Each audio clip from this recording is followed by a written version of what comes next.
Hello, good evening, students. Welcome to Extramarks.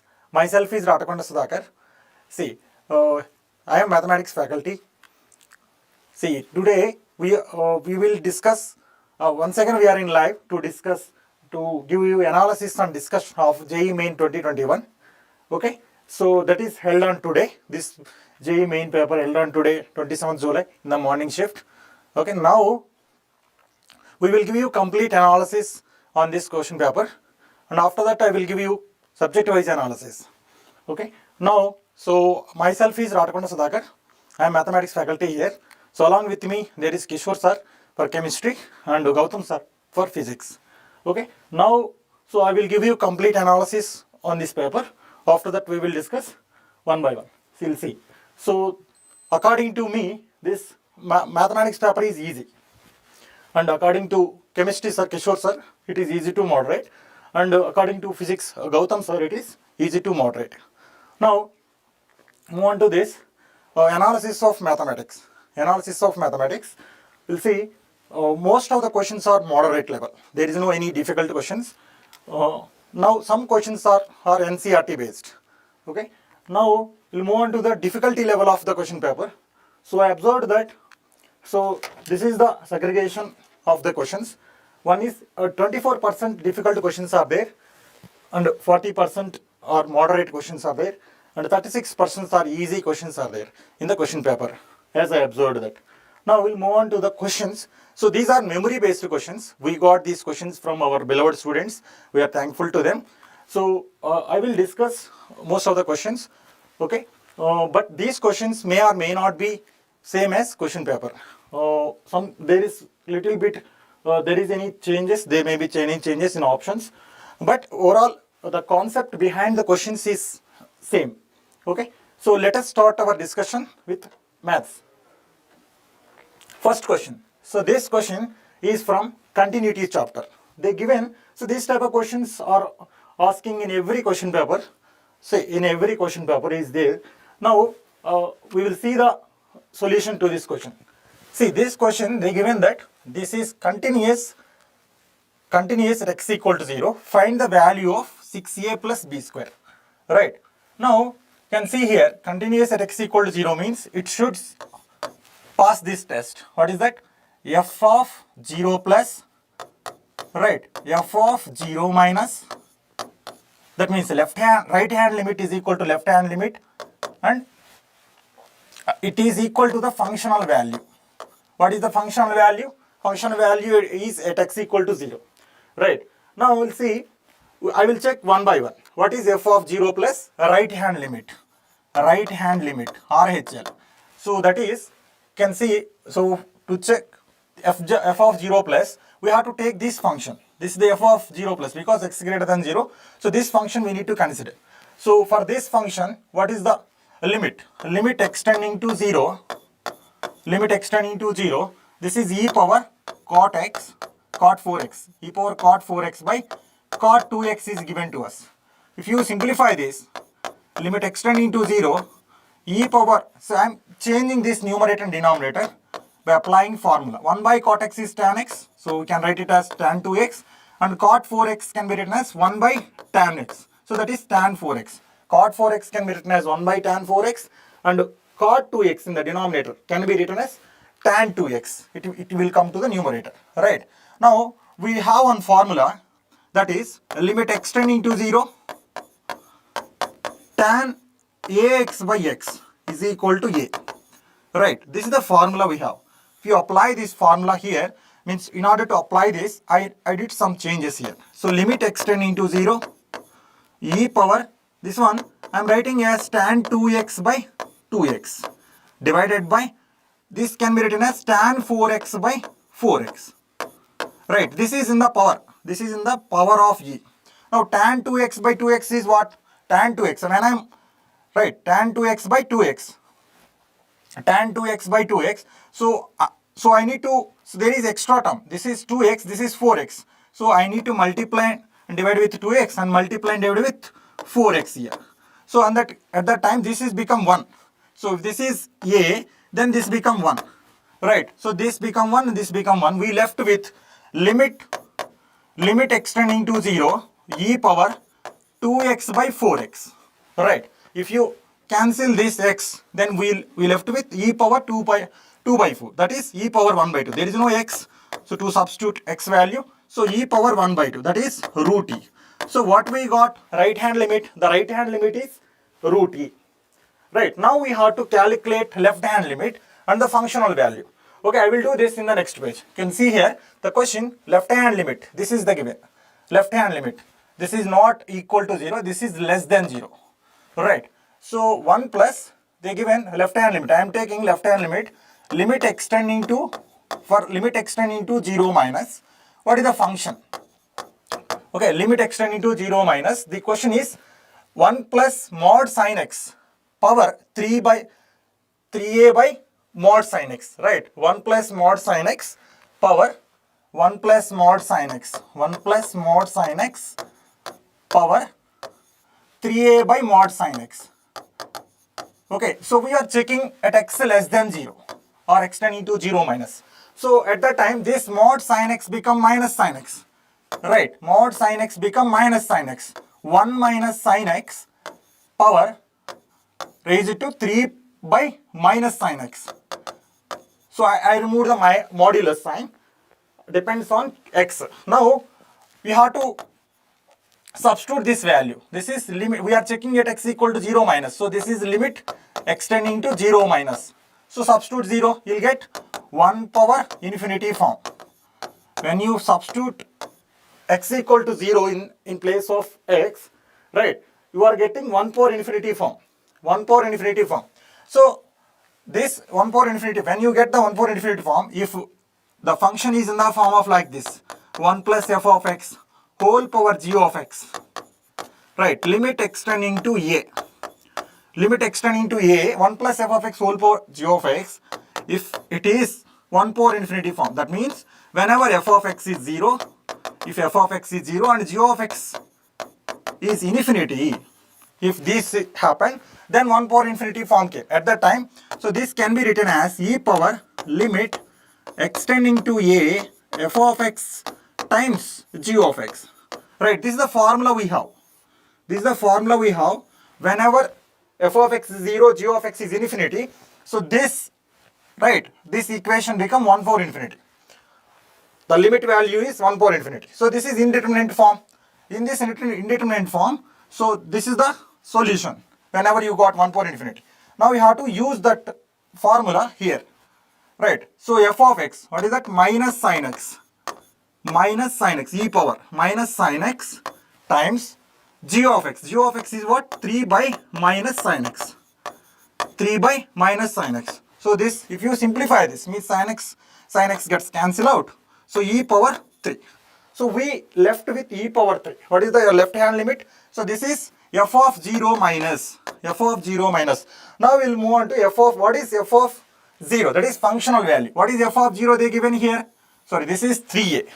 This is 3a, not 3. 3a.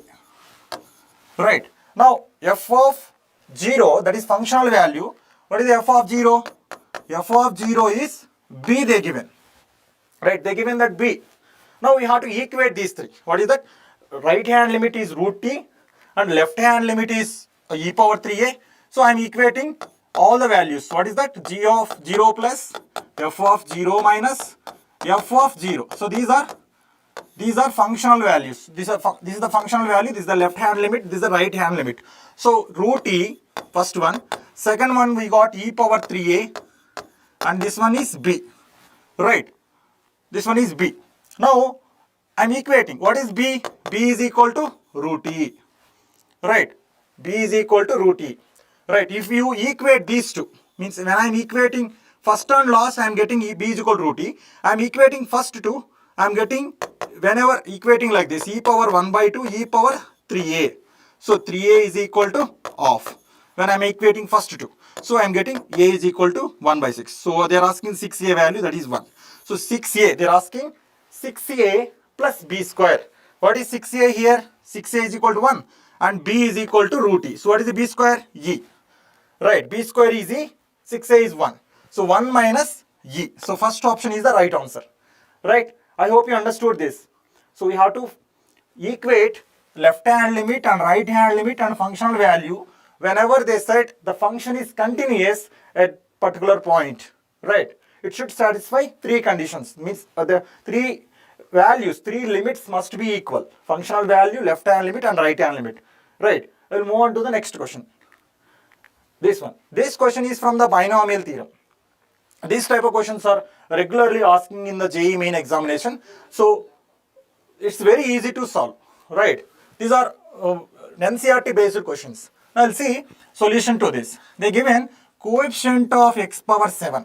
So first of all, remember the formula for any coefficient of any binomial term. Now you can see here, if they given expansion a plus x whole power n, at that time, if this is the binomial, right? Binomial raised to power n. At that time, the coefficient of, right, you have to find the rth term. What is the rth term? Formula first, rth term is tr plus 1, denoted by tr plus 1, and it is given as ncr a power n minus r x power r, if this is the binomial, right? So this is the formula we have. Now from this we will get x coefficient, that means x power. So what they are asking here, coefficient of x power 7. Coefficient of x power, how to get a coefficient of x power 7? Right, we have to equate this x power to this power 7, right? So now we will find the general term for this expansion. What is the general term? General term is, formula is this only. This is the first term raised to power n minus r, second term raised to power r. Right, here the first term, what is n here? N is 11, right? 11c r, we don't know r, we have to find it. And the first term is x square power 11 minus r, right? Now second term, what is the second term here? Minus 1 by bx power r. Now from this we have to find x power that is equated to 7, because we have to find coefficient of x power 7, right? So I will write this 11cr, means I will put all x terms in one bracket and the constant terms in another bracket. So this is x term, so we'll keep in the next bracket. This bracket containing the constant terms, minus 1 by b power r. Now in the second bracket I am keeping x terms, right? X terms, x power, this is 22 minus 2r, right? This one x power minus r, x power minus r. So this is minus r, right? So this is the constant, this is the coefficient of x power something, right? Coefficient, this is, to find this value we need to find this x power. So this x power, they given that x power 7. So this term equated to this x power 7. So when you equate this, right, if you simplify this, what you are getting here? X power 22 minus 3r. So this must be equated to x power 7 to get the coefficient. So x power 22 minus 3r equated to x power 7. Now equate this. So these are exponents having the same basis. We can equate the powers. So 22 minus 3r equal to 7. If you simplify this, you will get 3r equal to 22 minus 7 is how much? 15. Right. R is equal to, from this what you can get? R is equal to 5. Right. R is equal to 5. Now I got the R value. If you substitute R value here, this become x power 7 and the coefficient of x power 7 is this only. If you substitute R is equal to 5. Right. So what is the coefficient of x power 7 now? 11c5. So this is 11c5 into minus 1 by b power 5. Right. So this is the coefficient of x power 7 in this binomial expansion. Right. Now we'll have to find the coefficient of x power minus 7 in this binomial expansion. Right. So similarly we have to find, that is x power minus 7. So x minus 1 by bx square. So x minus 1 by bx square power 11. Right. So we have to find x power minus 7. So directly I am writing the formula x 11cr, first term raised to power n minus r, second term minus 1 by, sorry, this one minus 1 by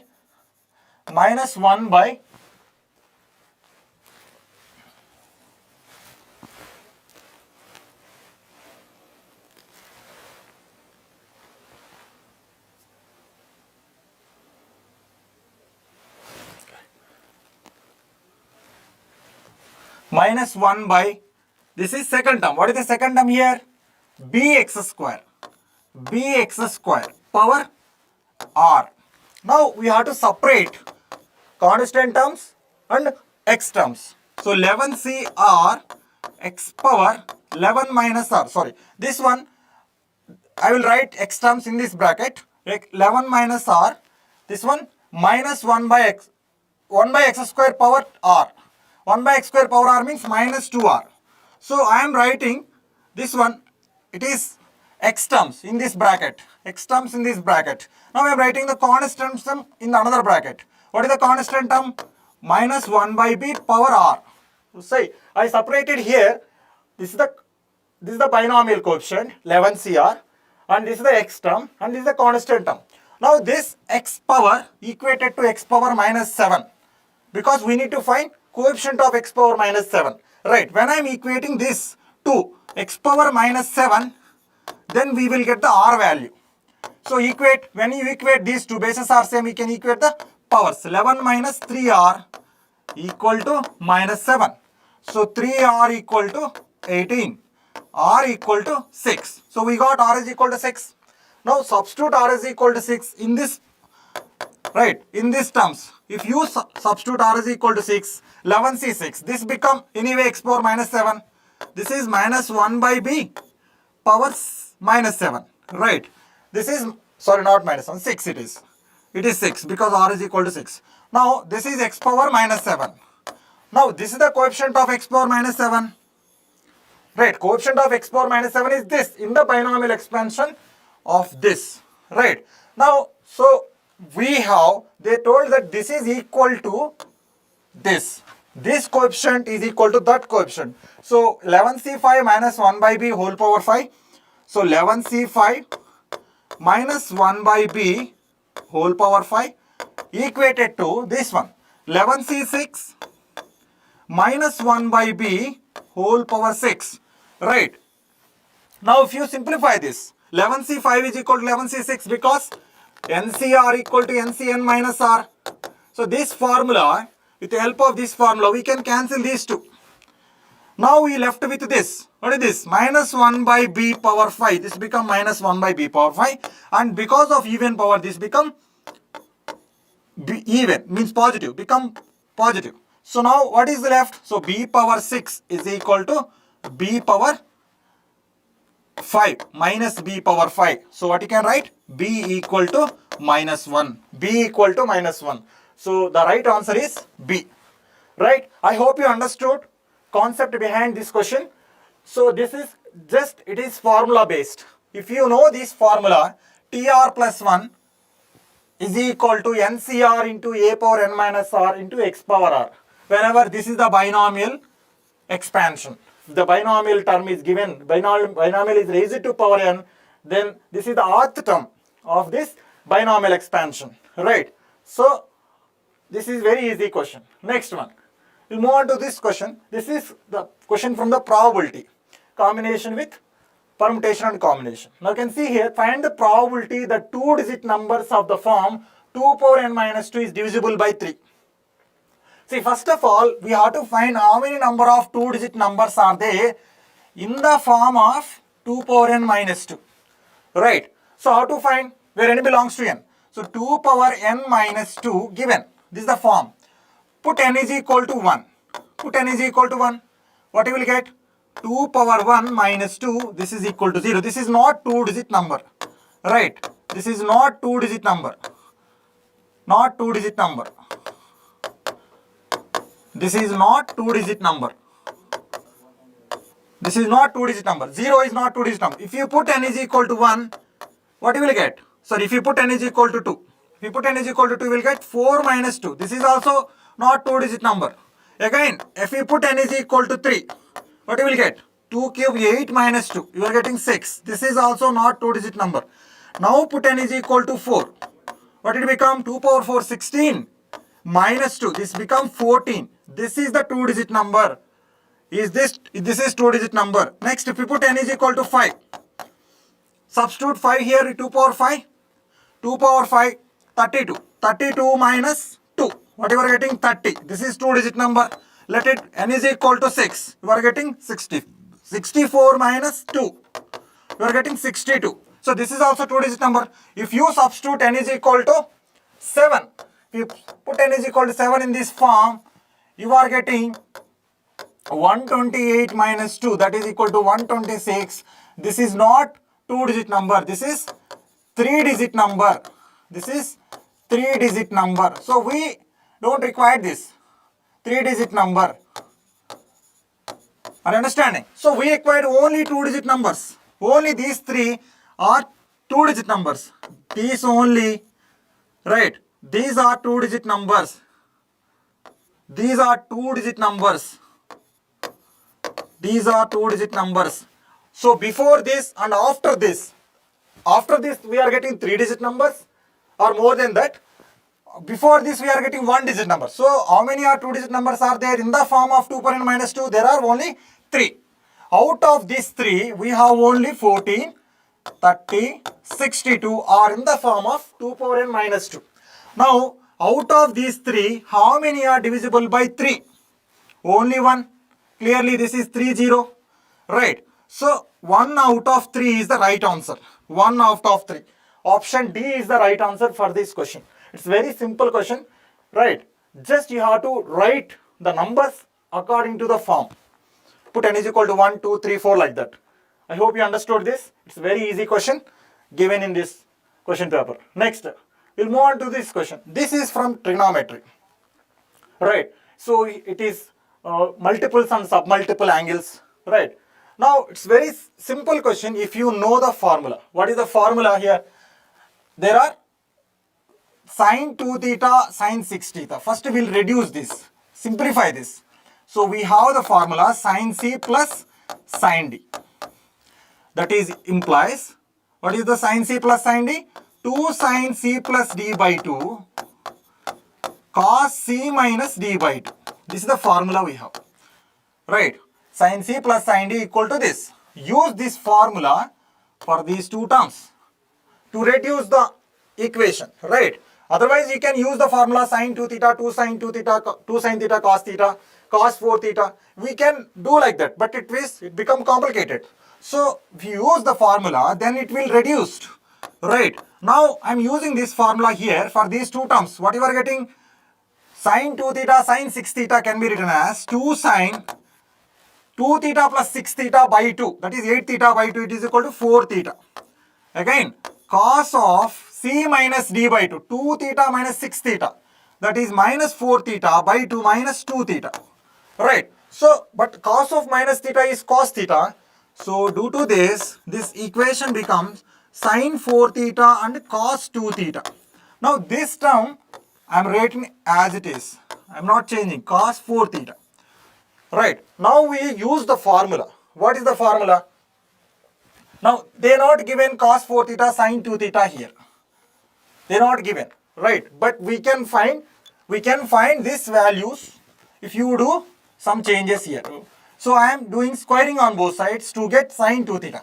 When you do squaring on both sides to this equation on both sides, right, what will happen? Sin square theta plus cos square theta become 1 plus 2 sin theta cos theta. 2 sin theta cos theta. Right, a plus b whole square formula. In this side, this is become 1 by 4. Now this can be written as sin 2 theta. This 1 shifted to this side. 1 by 4 minus 1. Now if you simplify this, sin 2 theta, 1 by 4 minus 1 is how much? Minus 3 by 4. So we got the value minus 3 by 4. That is sin 2 theta value. But we required cos 2 theta and sin 4 theta. Cos 2 theta, cos 4 theta, sin 4 theta. Right. Now, what I am doing, finding cos 2 theta using the formula sin square 2 theta plus cos square 2 theta equal to 1. This is the identity we have. So, using this identity, we can find this value. That is 9 by 16. This is we have to calculate cos square 2 theta right as it is. Now cos square 2 theta value is 1 minus 9 by 16. 1 minus 9 by 16 is 7 by 16. Okay, now no need to find cos 2 theta. Leave it like this. We require that only. So this can be written as 2 sin 4 theta. Sin 4 theta, sin 2 theta formula 2 sin theta cos theta. So sin 4 theta formula 2 sin 2 theta cos 2 theta, right? So 2 sin, this is the bracket. Do not confuse with 2. If already 2 is there, and whenever using the formula, again 2 will come, right? 2 sin 2 theta into cos 2 theta, right? I am keeping this flower bracket written as 2 sin 2 theta cos 2 theta. Now this term write as it is, because we have the value cos 2 theta, cos square 2 theta, right? Now plus cos 4 theta, write in terms of cos square theta or sin 2 theta. Right, I am writing in terms of cos 2 theta. So what is the formula? We have the formula cos 2 theta is equal to 2 cos square theta minus 1. If it is cos 4 theta, right, then it is 2 cos square 2 theta minus 1. Right, now we substitute this value sin 2 theta and cos square 2 theta in this. So what is that? 2 into 2, 4. And sin 2 theta is minus 3 by 4. Right, into cos 2 theta, cos square 2 theta, that is 7 by 16. This one plus 2 cos square 2 theta. Cos square 2 theta is 7 by 16. 7 by 16 minus 1. Right, now we have to solve this. Solve this. So this is minus, this is 4 gets cancelled out. Minus 21 by 16. So I'll write in the next page minus 21 by 16. Minus 21 by 16 here. This one 2 7 right, 2 7 14 by 16. 14 by 16 plus 14 by 16 minus 1. Right, now if you simplify this, what you will get? 21 minus 21 plus 14 is minus 7 by 16 minus 1. Right, this is minus 23 by 16. But they given here 16 times of this. 16 times of this. So 16 times of this means what? 16 times of that bracket one is this. Minus 23 by 16. So 16 gets cancelled out. Minus 23. The answer is minus 23. So option D is the right answer. Right? I hope you understood this. So to do this problem, you must remember formula of trigonometry. That is multiple submultiple angles. Sin 2 theta, cos 2 theta, right? Sin C plus sin D. This is transformation formula. So if you remember this formula, then it's very easy to do this problem. Only calculation part is left. Right. Now we'll see the next question. This one. This question is from the definite integrals. This question a little bit lengthy, but this type of questions are there in the NCERT book also. Right. It's a concept is same, concept is very easy, but calculation part is there. Right. Now we'll see this. They given integration is lie between minus pi by 4 to pi by 4. X is lie between minus pi by 2 to pi by 4. Right. Now direct formula, generally whenever they given minus a to a, minus otherwise a to b is given, right? If a integral is lying from a to b is given, f of x is given, so we have one formula. What is that? Substitute the limits in place of x, minus x, right? So this can be written as integral of a to b, f of a plus b minus x. So this is the formula we have. This is equal to this, right? So when you use that formula, here, this become, let it be, this is I, right? This is become I, minus pi by 4 plus pi by 4, right, as it is. Now I am substituting, means I am using this formula. What I am doing? X replaced by a plus b minus x. When you replace x by a plus b minus x, that means minus pi by 4 plus pi by 4 become minus, this is 0 and minus x is there. So 0 minus x. So finally we will get minus x, means x replaced by minus x by 1 plus e power minus x, cos of minus x is cos x, right? Put the bracket, and here sin power 4, cos power 4. Sin power 4, because of even power, this become x only, minus x become x only, and this is cos power 4, right? Now what you have to do? You have to take the LCM for this term. Now first write this term, in the denominator. E power minus 1 is minus 1 by e. So like that, this term can be written as 1 by e power x cos x. Right. So this term, remaining term, write as it is. This term write as it is. Right. Now I am taking LCM with this denominator. I am taking LCM with this denominator.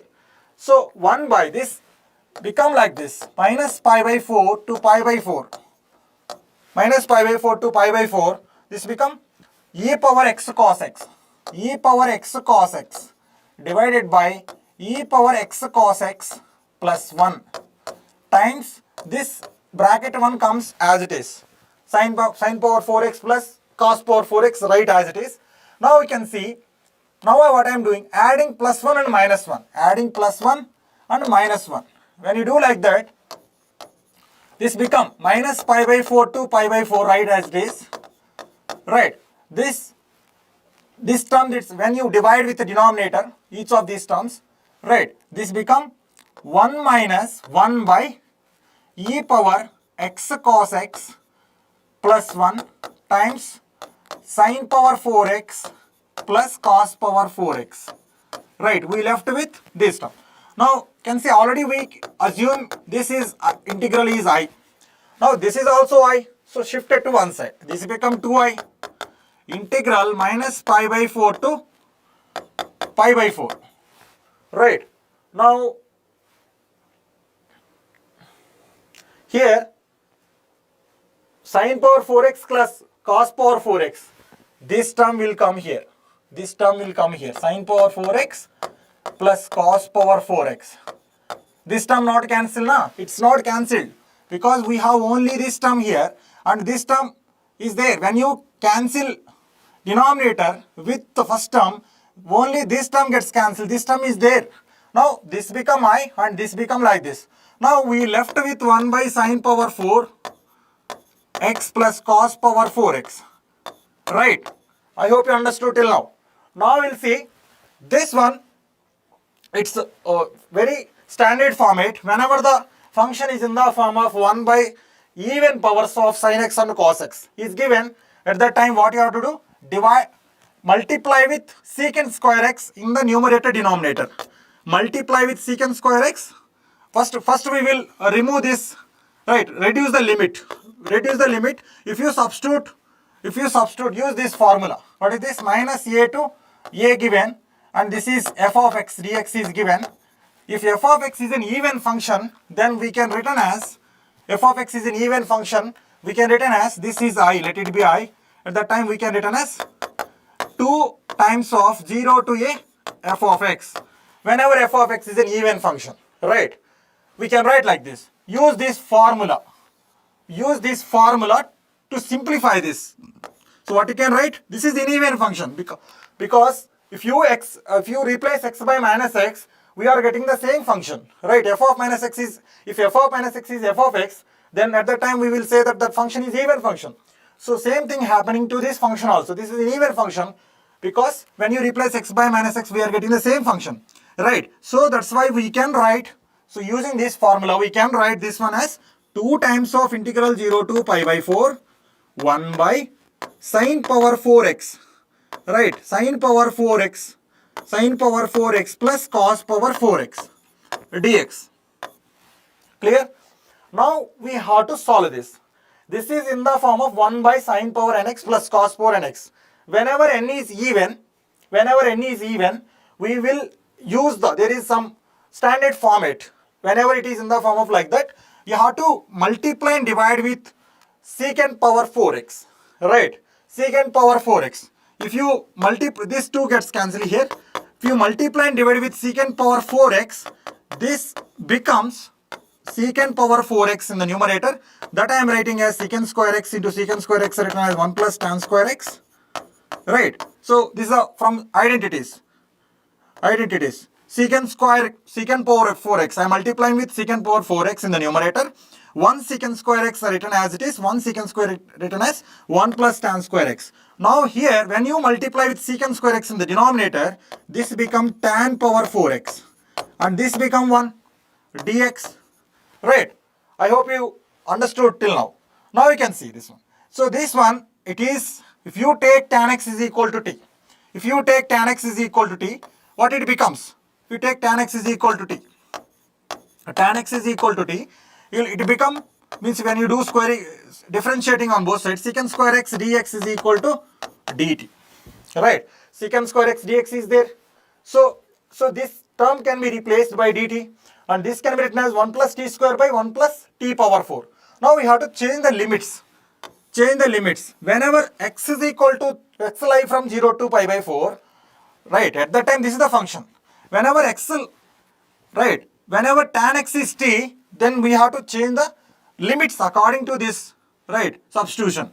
Now tan x, whenever x is equal to 0, tan x become 0, right? T is equal to 0, right? 0, right? Now 0. Now whenever x is equal to pi by 4, whenever x is equal to pi by 4, t is equal to 1, because of t is equal to tan x, right? Now I am replacing these values here, replacing these values, right?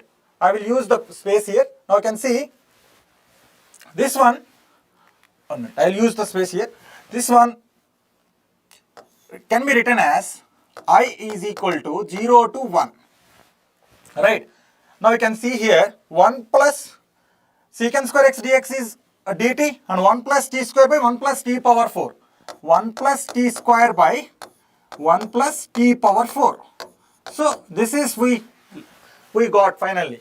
Now what I am doing, dividing, this is also standard form. This is also standard form.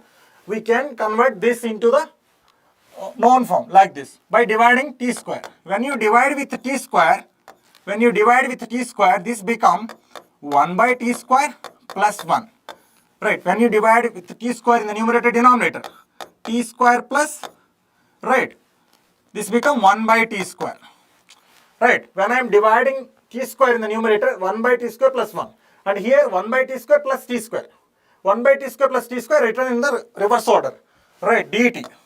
Now what I am taking, let t is equal to, t minus 1 by t. T minus 1 by t. According to this form, we have to assume like that. If it is 1 plus 1 by t square, then we have to assume t minus 1 by t. If it is 1 minus 1 by t square, then we have to assume 1 plus 1, t plus 1 by t. Right? According to this form. This is the standard form. These type of questions are there in the NCERT also. Right? T minus 1 by t is equal to, let it be z. Now I am differentiating. T differentiation 1 minus 1 by t differentiation plus 1 by t square into dt equal to dz. Right.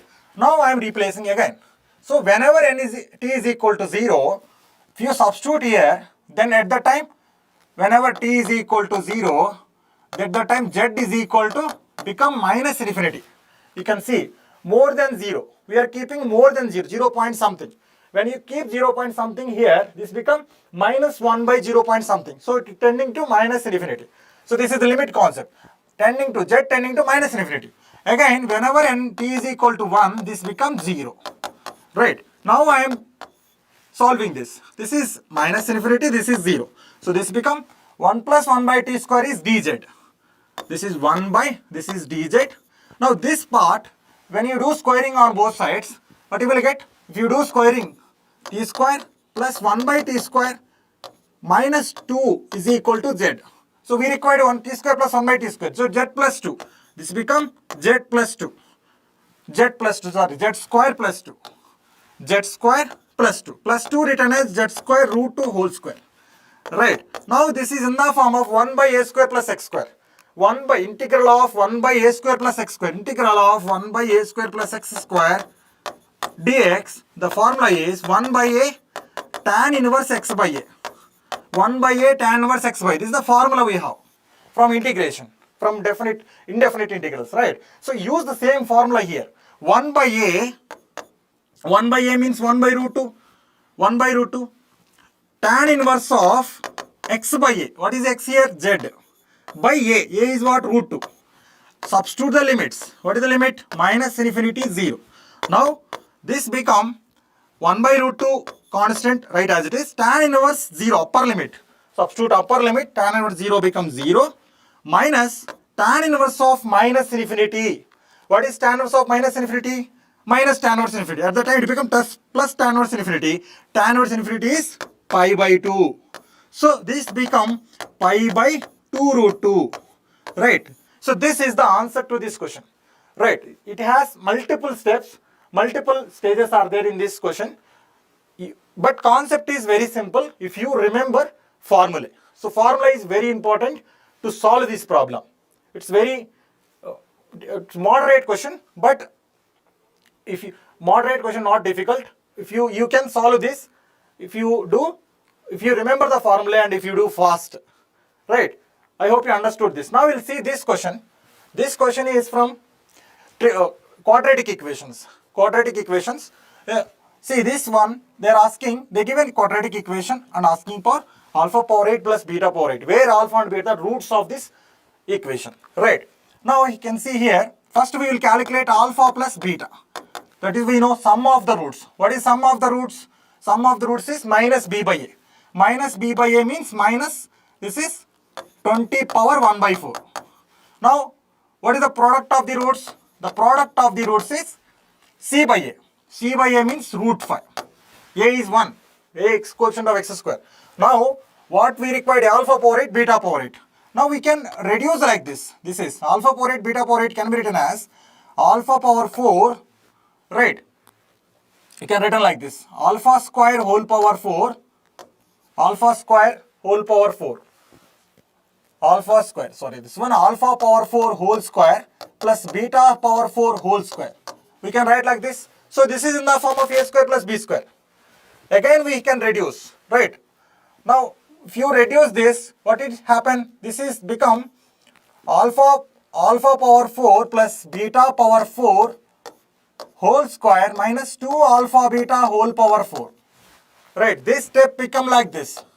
Now I am coming to this part. See, I am squaring on both sides. When you do squaring on both sides, you will get alpha square plus beta square, right, plus 2 alpha beta. That is equal to, squaring on both sides, this become 20 power 1 by 2. And alpha beta, right, as it is, that is root 5. Now, you can see here, alpha power 4, beta power 4, right.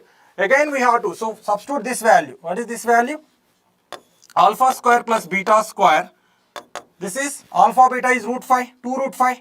This is root 20 minus root 5, 2 root 5. Right, this is 2 root 5 shifted to this is minus 2 root 5. This is what? Alpha square plus beta square value. Both are equal, na? This is root 20, this is also root 20, becomes 0. 2 root 5 can be written as root 20, becomes 0. So this value is 0. Right, if this is 0, then you doing squaring on both sides. What it becomes squaring on both sides? Alpha square whole square plus beta square whole square plus 2 alpha square beta square becomes 0. Right. So this is alpha power 4 plus beta power 4. This part. That part is minus 2 alpha square beta square. Right. This part is minus 2 alpha square beta square. But because of square it become 4. Alpha power 4 plus beta power 4. So alpha beta whole power 4. Right. And this is 2 alpha beta whole power 4. If you simplify this, we are getting alpha, 2 times of alpha beta whole power 4. Alpha beta is root 5. Right. Root 5, what it becomes? 2 into 25. This value is 50. Right. I hope you understood this. Now we'll move on to the next question. This is from the matrices. This question was very easy question. They given 2 by 2 matrix. Right. And ask, they given that A inverse equal to alpha I plus beta A. Find alpha plus beta. See, I am doing multiplying with A on both sides. When you multiply A on both sides to this equation, this become A inverse into A. Right. This is alpha I into A plus beta A into A. Beta A into A. When you multiplying like this, so what it becomes? So this is A inverse into A is I, and this is alpha A plus beta, sorry, this is beta, A square. Beta A square. So what you have to do? You have to do multiply matrix twice. 1, 2, minus 4, 1. 1, 2, minus 4, 1.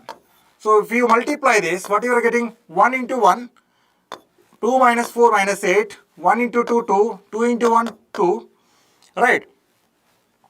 This is 1 into 1, 2 into minus 4. 1 into 2, 2 into 1.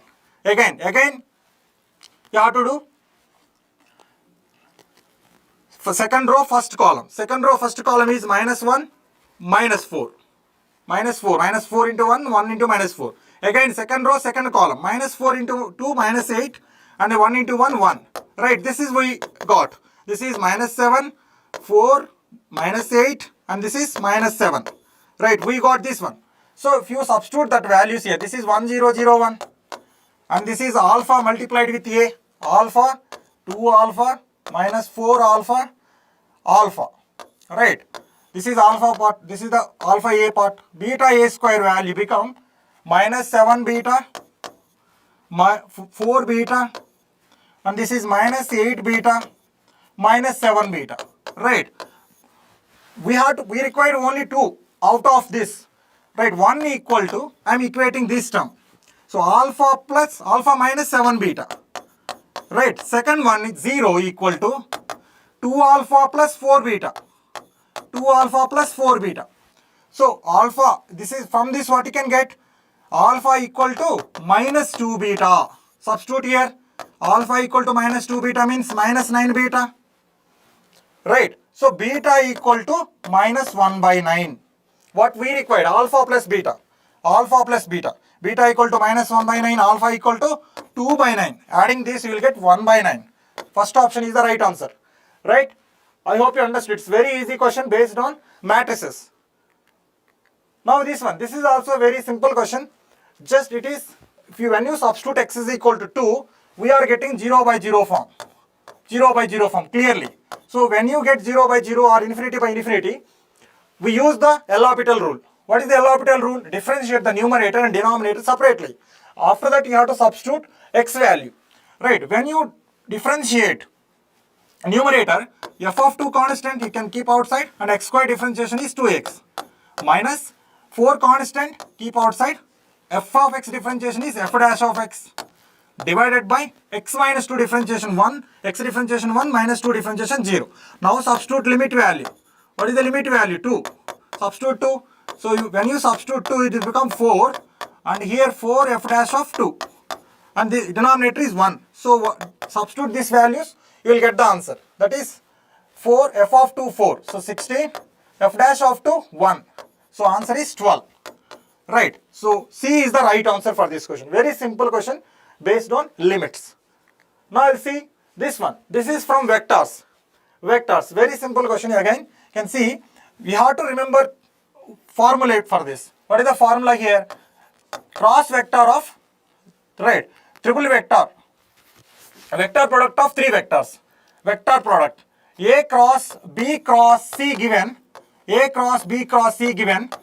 What is, this can be written as A dot C into B. So these are bars. A dot C into B vectors minus B dot A into C. So this is the formula. Use this formula here. You can see here, this is the cross product they given. A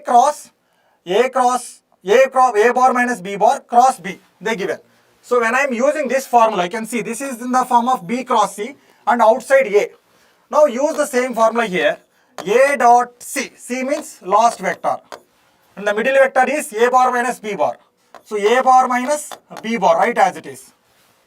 Alright. Now minus B vector. So that is A bar minus B bar, middle vector, minus outside vector. Dot outside vector is what? A bar into C bar.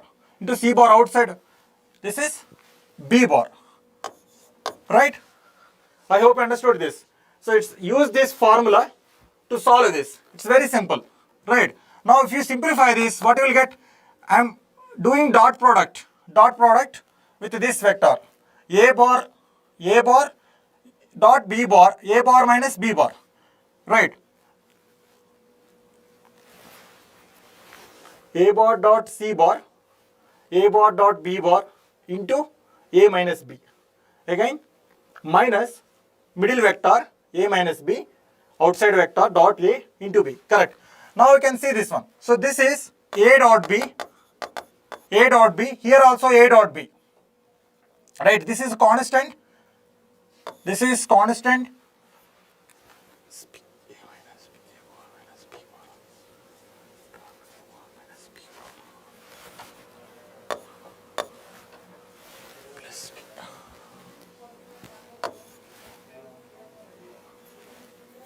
Okay, when you multiply this, what you will get? A dot B into A. A dot B, something is missing here.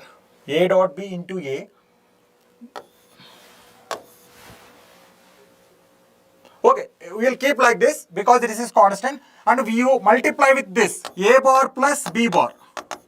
Right, this is outside with cross product, and this is the bracket one. Right, this complete one. This complete thing is in the bracket. Now I am multiplying with A. When I am multiplying, this is cross product. This is the cross product symbol. I am multiplying with A bar. When I am doing cross product with A bar to this term, what you will get? Here A bar is there. This become 0. A cross A becomes 0. So that term gets cancelled out. Next, I am doing, so what is left in the, when you multiply A bar with this, what you are getting? You are getting A bar dot B bar, right, into this. I am multiplying with A bar minus A bar cross B bar. I left with this. When you multiply A plus B with the first term, again I am multiplying with A plus B with the second term. What I am getting? You can see A bar plus B bar multiplying with this term, right? Here already B vector is there, so B bar cross B bar becomes 0. So left with A bar dot A bar. This become A bar minus B bar into A cross A. B cross A. B cross A become minus B cross A. Right, minus B cross A. Minus is there, B cross A. Right, B bar.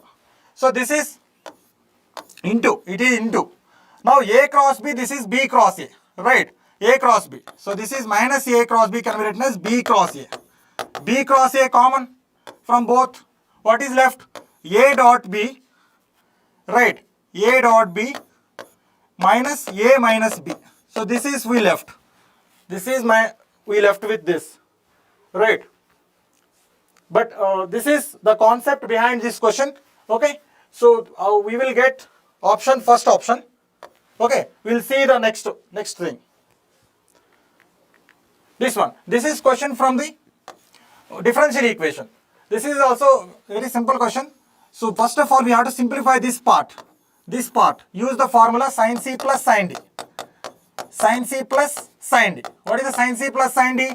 So 2 sin C plus D by 2 cos C minus D by 2. C minus D by 2. Use this formula to this. This become like this. 2 sin C plus D by 2. Right. C plus D by 2 x. It become x and cos y. So this is the, after simplification, this become like this. Now in this side secant y dy by dx is there. Now use the formula variable separable form. Put in this variable separable form. This is dy, this is secant y, this is cos y. Shifted to this side become secant square y. Right, integral is equal to this one sin x. 2 sin x, integral sin x. So dx. So now we have to apply integration on both sides. Tan y, this become 2 minus cos x. Integration of sin x is minus cos x. Now plus c. They given the information y of 0 equal to 0. So put 0, 0. This become 1. So c is equal to 2. So what it becomes? Tan y is equal to 2 minus 2 cos x. 2 minus 2 cos x. 2 minus 2 cos x. Now they are asking differentiation. Differentiation for this. When you differentiate this, you will get secant square y into dy by dx, right, is equal to minus cos x differentiation is minus sin x. So this become 2 sin x. 2 sin x and 2 becomes 0. So dy by dx, secant square y can be written as 1 plus tan square y. Right. So 2 sin x by 1 plus tan square y. They given tan y here 2 minus 2 cos x. 2 minus 2 cos x. So if you simplify this, 1 plus 2 minus 2 cos x whole square. Right. So substitute this value pi by 2. This when you substitute pi by 2, this become 2 and this become 0. 2 square become 4. So the answer is 2 by 5. So this is 2 by 5. Again immediately they given 5. So 5 into 2 by 5 is 5 into 2 by 5 is 2, 5 gets cancelled. We left with 2. So answer is 2. Right. I hope you understood this. Now we'll move on to the next one. This is the last one. You can see the maximum of 0, ln x and y less than 2 power x. They given two functions, right, in this bracket, and one function is y less than 2 power x. Just draw the graph for this, then it is over. So the graph of ln x is like this. Right. Now 0 also is there. So 0 is this, y is equal to 0. Maximum of this means the graph will be like this. Right. The graph will be 0. This part becomes 0. Right. This is the maximum. Now another graph is they given y is equal to 2 power x like this. 2 power x. But less than. So this portion. Now they given the limits off to 1. So this is off. Let it be this is off. And this is 1. Right. This portion they are asking us. This portion we have to calculate. This portion. So this portion is clearly integral. So this can be written 0 to off 2 power x. Right. Dx. 2 power x dx only. So if you solve this, this is off to 1. Off to 1. Not 0 to off. Off to 1. Right. Limits are off to 1. So if you integrate this, you will get 2 power x by log 2. Apply the limits off to 1. You will get 1 by log 2, keep outside. This is 2 power x. 2 power 1 minus 2 power 1 by 2. That means root 2. So 2 minus root 2 by log 2 is the right answer. Option B is the right answer. Right. I hope you understood all my solutions. Okay. Now I am giving my colleague. So Kishore sir will take care of chemistry part. Thank you.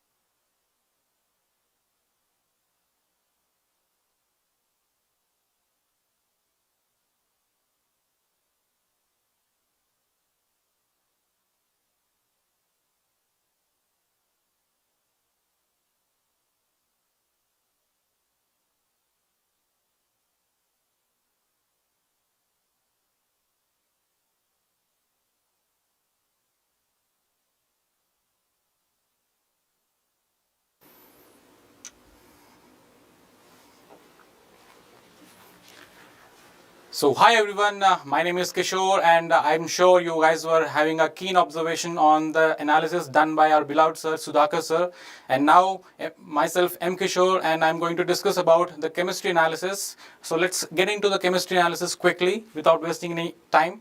So if you go into the chemistry analysis, I always have a smile when I get the feedback from our students. They're happily telling me that the paper was very easier as usual. So there is no doubt in talking about the standard of the paper. It's always easier when it comes to JEE Mains. Yes, when we go for JEE Advanced, it's a bit of complicated things. We come across questions which are based on, complex numericals or sometimes completely, application oriented. But when it is JEE Mains, the trend has been followed for the last 3 years. The paper is always easy to moderate and never difficult. Okay, so that is what makes the students feel happier, and also the teachers may make happier. Okay, so as usual, the paper was again easy to moderate, and there were questions equally asked from all the 3 parts of the chemistry, that is our organic, the physical chemistry, and also the inorganic part. Okay, and not to forget, it is the NCERT, which is the fundamental book which we follow, and you always get questions from NCERT. Now the trend is like you get most of the questions from NCERT directly. So make sure you complete your NCERT books thoroughly and then move on to any other reference books. Okay, so let's begin our session.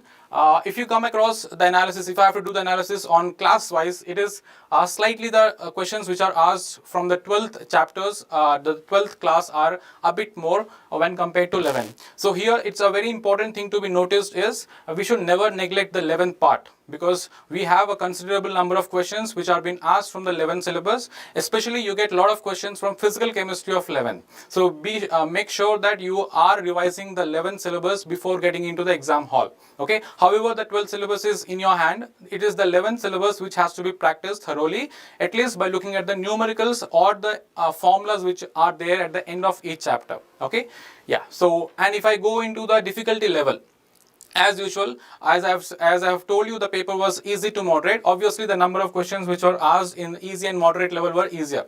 Okay, that is what I tell my students too in our classes, that you should always start with the easier level questions, then get into the moderate level questions, and then the last one is the difficult level questions. Because a student preparing for getting into an NIT or any government colleges, he has to just practice. If his target is JEE Mains, he just have to practice questions which are moderate and easier. Okay, there are a few cases where you get difficult questions which are more. Okay, so try to complete the easier levels more and then get into the difficult level. And if I talk about the importance of chemistry, it's not only the easier subjects and also the scoring subject. Okay, it is always a subject which makes your overall marks look good. Okay, you can see over here, even though you score up and down with the other subjects, it's the chemistry subject which is the savior, which will make your score look better, or we can say it helps in crossing the barrier. Okay, so you can make your overall score look good with your chemistry marks. So whether you believe it or not, whether you like it or not, chemistry is a scoring subject. Okay, yeah.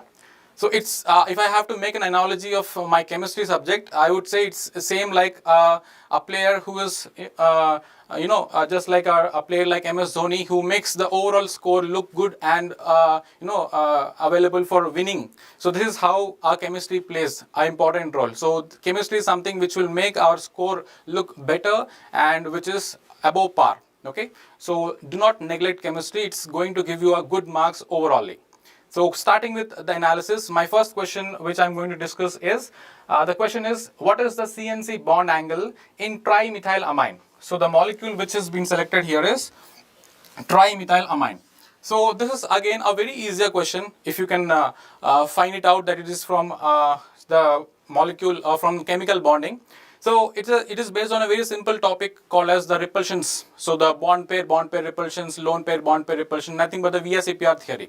So if you see here, this is your trimethylamine, and if you can see, there is a repulsion factor which comes into picture between these methyl molecules and the lone pair which is present. So because of this repulsion, this is called as the lone pair bond pair repulsion, which makes it because of this repulsions, we will have an angle, bond angle, which is an exceptional one. Like if I talk about the bond angle in ammonia, it's around 107.4 or something. And if I talk about a molecule where you do not have a lone pair, it is sp3 hybridized and its bond angle is 109.5 degrees. So because of this lone pair bond pair repulsions, so this bond angle would be between the ideal bond angle, that is 109.5 degrees, and the bond angle of ammonia where you have hydrogen atoms attached to nitrogen. So here you have some molecules somewhat bigger than hydrogen, so slightly the bond angle is slightly more than 107, so it is in between 107 to 109. So the answer which I could give you right now is the bond angle will be closer to 108. So this is what you can expect as an answer if it is been asked as an integer type. This is what I got to know from our students, that it is an integer type, and my answer would be 108 degrees.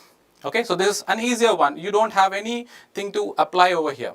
Okay, right. So let's go for the next one. This is a question from solid state, and this is the thing which you learn for the first time when you open your NCERT book. So you will find a table where properly all the parameters are written, which could tell us about the edge length relation and the axial length relation. So based on this, we have this classification of 7 crystal lattice. So you just have to identify what are this. You can see here the edge lengths are not equal. The edge lengths are not equal. So if you can see, edge lengths are not equal, and alpha and gamma is equal to 90 and beta is equal to 120. So you just have to memorize this table. Okay, I will not ask you to memorize this table also. If you do some 10 to 15 questions based on this kind of parameters, definitely this table will get into your mind. So without any memorization, you will be able to recollect the entire table. Okay, just like this. So the correct answer would be, so A not equal to B not equal to C and alpha gamma. Okay, so my correct answer would be somewhere here. So the answer would be monoclinic. Okay, So let's go for the next one. The next question is again from the inorganic part, and the question is about finding out the hybridization and magnetic moment. So they're asking us two important things. So this is a question which is related to many sub-concepts. So let's first analyze the molecule which is given. So the coordinate compound which I got is manganese.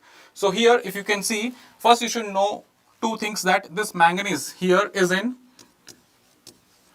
what oxidation? What is the oxidation number of this manganese? So here you can see that this is in +3 oxidation number.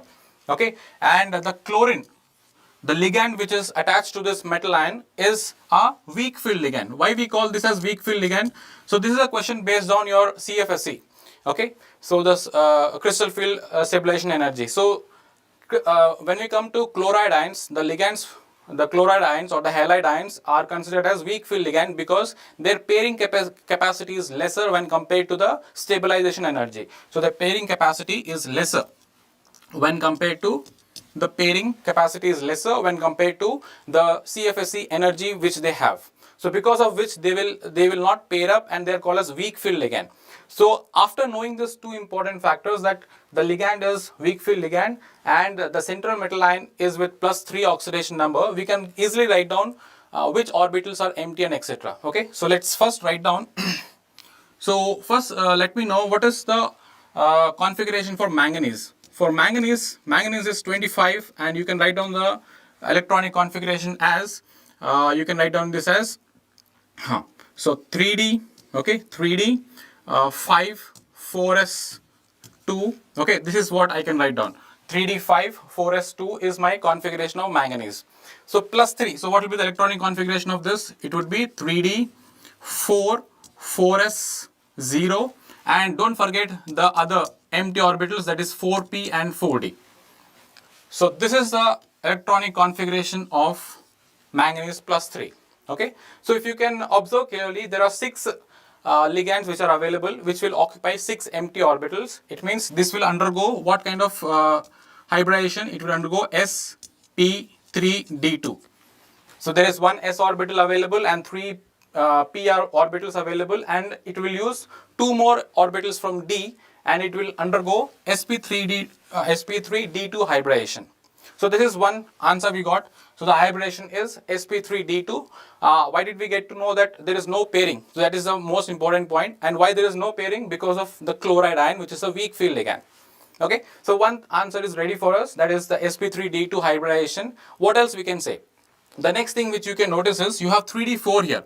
So 3d4 means, what do you talk about when you talk about the magnetic properties? 3d4 means you have 4 unpaired electrons, 1, 2, 3 and 4, and there is one empty orbital 2.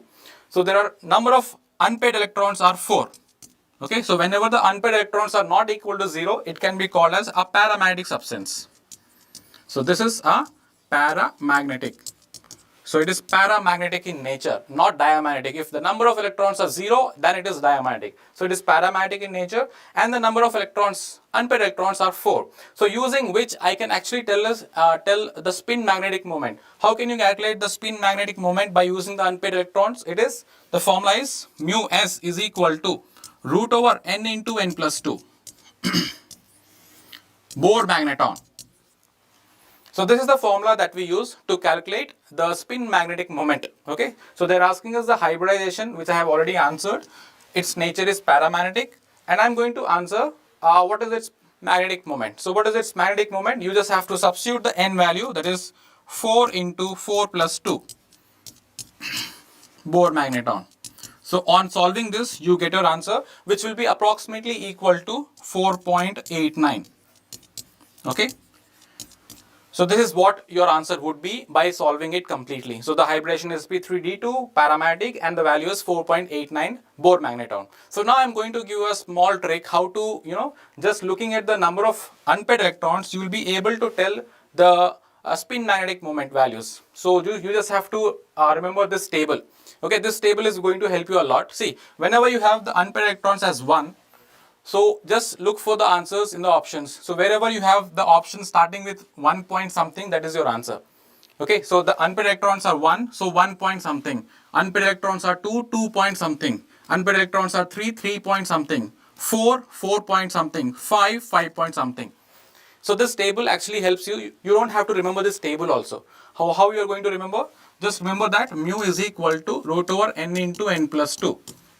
Okay, so by looking at the n value, if it is 1, it will be 1 point something. Okay, if it is 2, it is something 2.83.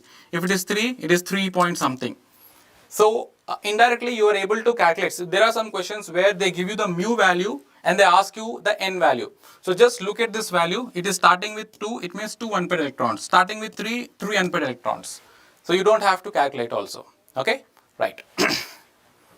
So the next question is from chemical bonding. So one of my favorite chapter, chemical bonding, and one of the important topic too, that is molecular orbital theory.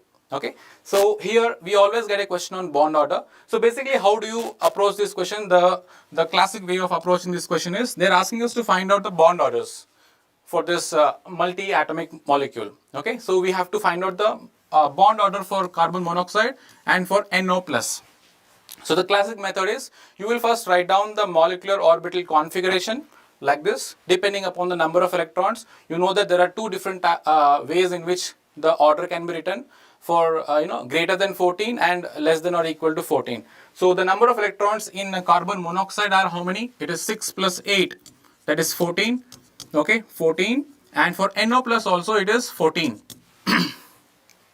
Okay, so basically your answer is already done here. It is 0 because same number of electrons, same kind of configuration, so same bond order, so the answer is 0. Okay, but let me explain you how we got the bond orders. Okay, so here the number of electrons are 14. So according to the electronic configuration, you will write down the electronic configuration and then you will fill the electrons and then you will separate out the bonding electrons and the anti-bonding electrons. So 10 minus 4 by 2, the answer is 3. So this is the bond order for carbon monoxide. Similarly, you will find out the bond order for NO plus and then you will substitute in the formula which they have given us. The difference in the bond angle, bond order is equal to x by 2 and then find out the x value. So there is a shortcut to this, what we can do. So I am going to give you a sequence using which you can actually find out the bond orders very quickly just by looking at the number of electrons. Okay, so these are the number of electrons which I have written. And these are the bond orders which I am going to write. Okay, so if the number of electrons are 1, bond order is 0.5. If the number of electrons are 2, 1, 0.5, 0, 0.5, 1, 0.5, 0, 0.5, 1. So just by looking at the number of electrons, you will be able to find out its bond order very easily. You can verify this with any molecule. And from here it is 1.5, okay, 2.0. 2.5, 3.0, 3.5, or you can say 2.5. So from here onwards, that is the last one is 1, 1.5, 2, 2.5, 3. You have to go on increasing it, and the maximum one is 3. So 14 electrons, what is the bond order? It is 3. So the bond order is 3. You can just see. Okay, yeah, and it goes on decreasing 2.0, 1.5, 1.0, 0.5 and 0. So this is a trend 0.51, 0.50, 0.51, 0.50 till the number of electrons are 10 and then go on increasing by 0.5, 1.5, 2, 2.53 and then go on decreasing it by 0.5, 2.5, 2, 1.5, 1, 0.50. And to this table there is an exception that carbon monoxide CO plus is, exception is 3.5. That's it. So you can see 14 electrons. So 14 electrons, both CO and NO plus both will have the bond order 3. This also will have 3 and this also will have 3. So 3 minus 3 is equal to 0. So X value is 0. Right. Okay, next question is again a very interesting question which has been repeated a lot of times in inorganic questions from P block, the oxides of phosphorus. And you can see for solving this question, the most important requirement is you should know how to draw the structures.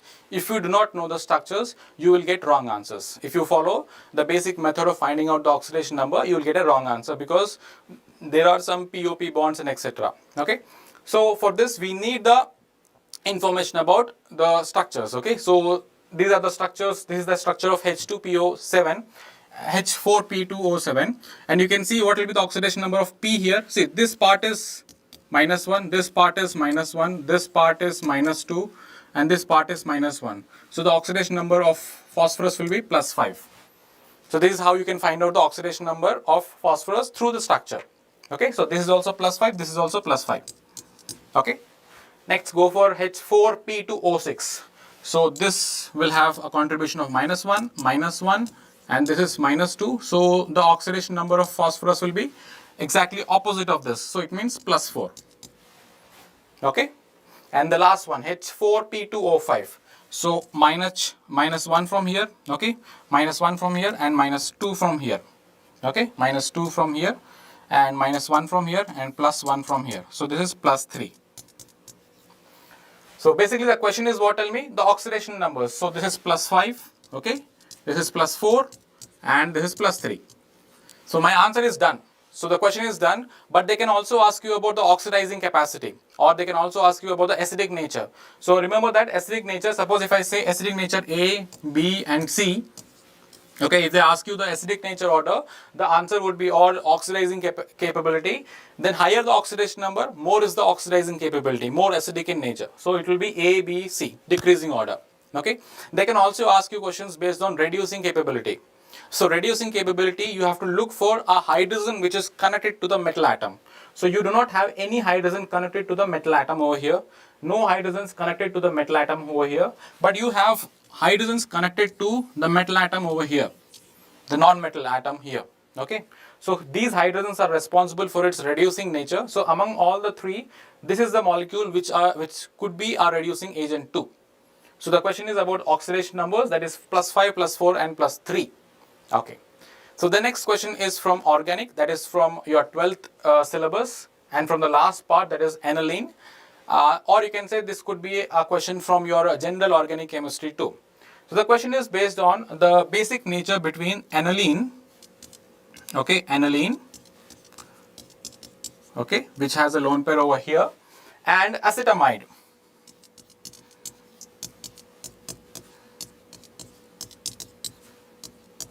So the question is, which is more basic, okay, which is more basic in nature? The statements are what, tell me? Aniline is less basic than acetamide. That is the statement given. And the statement 2 given is lone pair of nitrogen in aniline is involved in a resonance. Okay, so the point is correct. Statement 2 is correct that the lone pair of aniline is involved in resonance. That's very true.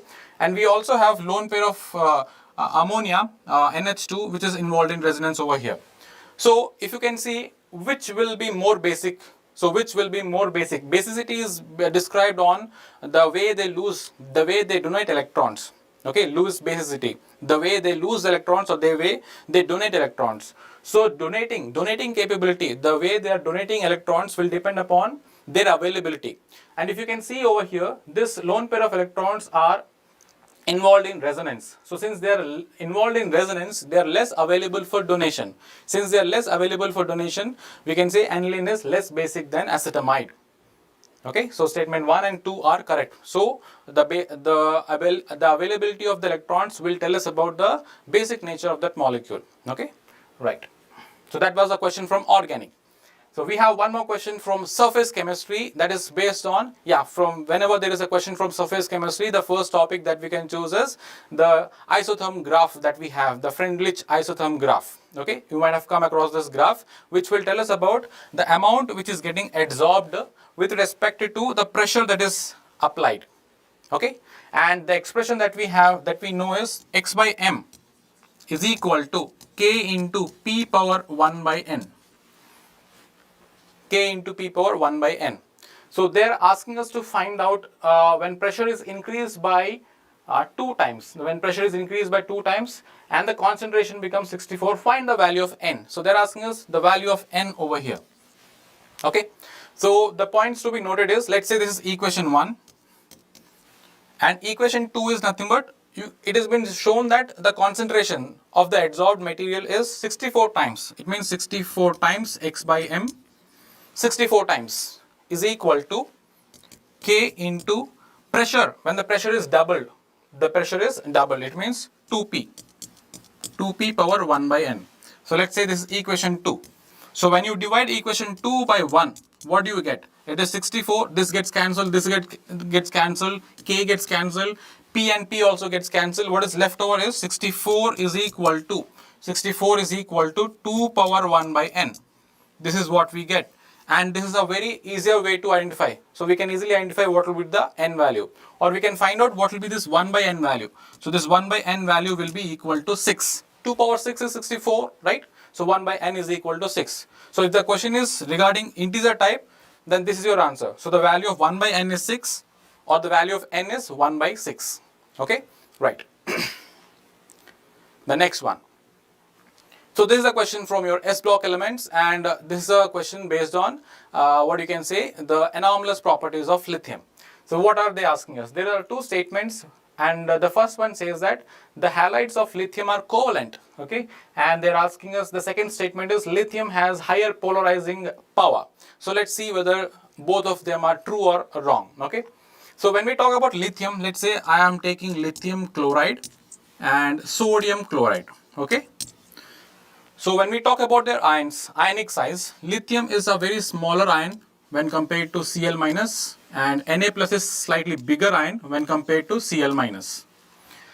I'm sure you must be knowing about the Fazan's rule. So according to Fazan's rule, it says that smaller the positive ion, smaller the cation. It means higher the charge density of the cation, more is its polarizing capability.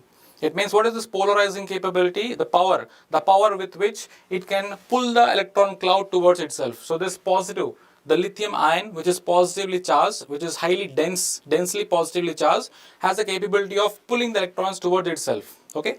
So when you compare the polarizing power, lithium has exceptionally high polarizing power when compared to Na plus ion, because the size of lithium is quite smaller, and it is in terms of the electron charge, it is quite high. So higher the electron charge density of the cation, more is its polarizing power. So more polarizing power is nothing but pulling the electron cloud towards itself. So pulling the electron cloud towards itself means what? So there is a distribution, there is a sharing of this electron cloud between chloride ion and also the lithium plus ion. So, or we can say there is a sharingness between them, the sharing of electron cloud between the lithium plus ion and the chloride ion. Or this sharingness can also be called as the covalent character. So covalent character is nothing but what? The sharingness. How well we are able to share the electron cloud between the two atoms. So this Li plus, being highly polarizing in nature, is able to pull the electron cloud more closer to itself, because of which there is more sharing of this electron cloud between the two ions, and there is more covalent character. So the LiCl, we call LiCl is more covalent in nature. So there is more covalent character due to this polarizing ability. Okay, so I agree with both the statements, right?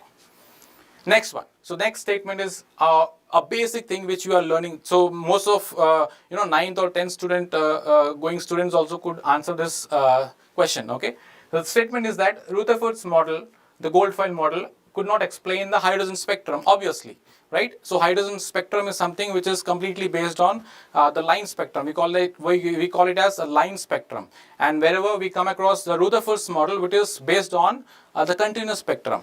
Okay, so that is how it disagrees with the line spectrum of hydrogen. And the second statement is obviously the correct statement, that it does not follow. Bohr could not explain the Heisenberg's uncertainty principle, because according to Bohr says that electrons are having a fixed amount of energy and are moving at a fixed distance from the atom, from the nucleus.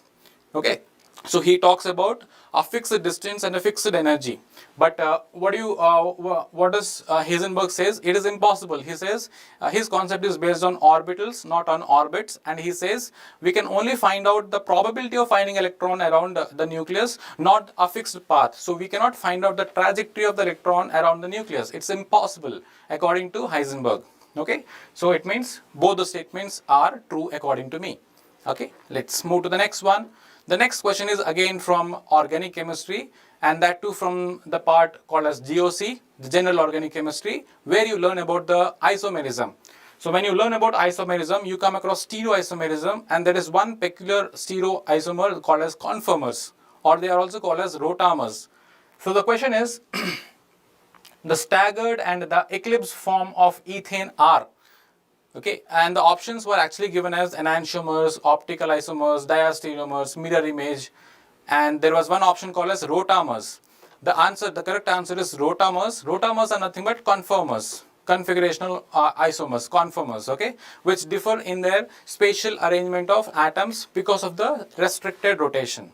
Okay, so when we talk about the topic itself is from conformers, you can answer easily this question very easily by looking at the question itself. You have your answer, that is, the answer is conformers or rotamers. So the eclipsed and staggered form are related to each other in terms of stereoisomerism as rotamers.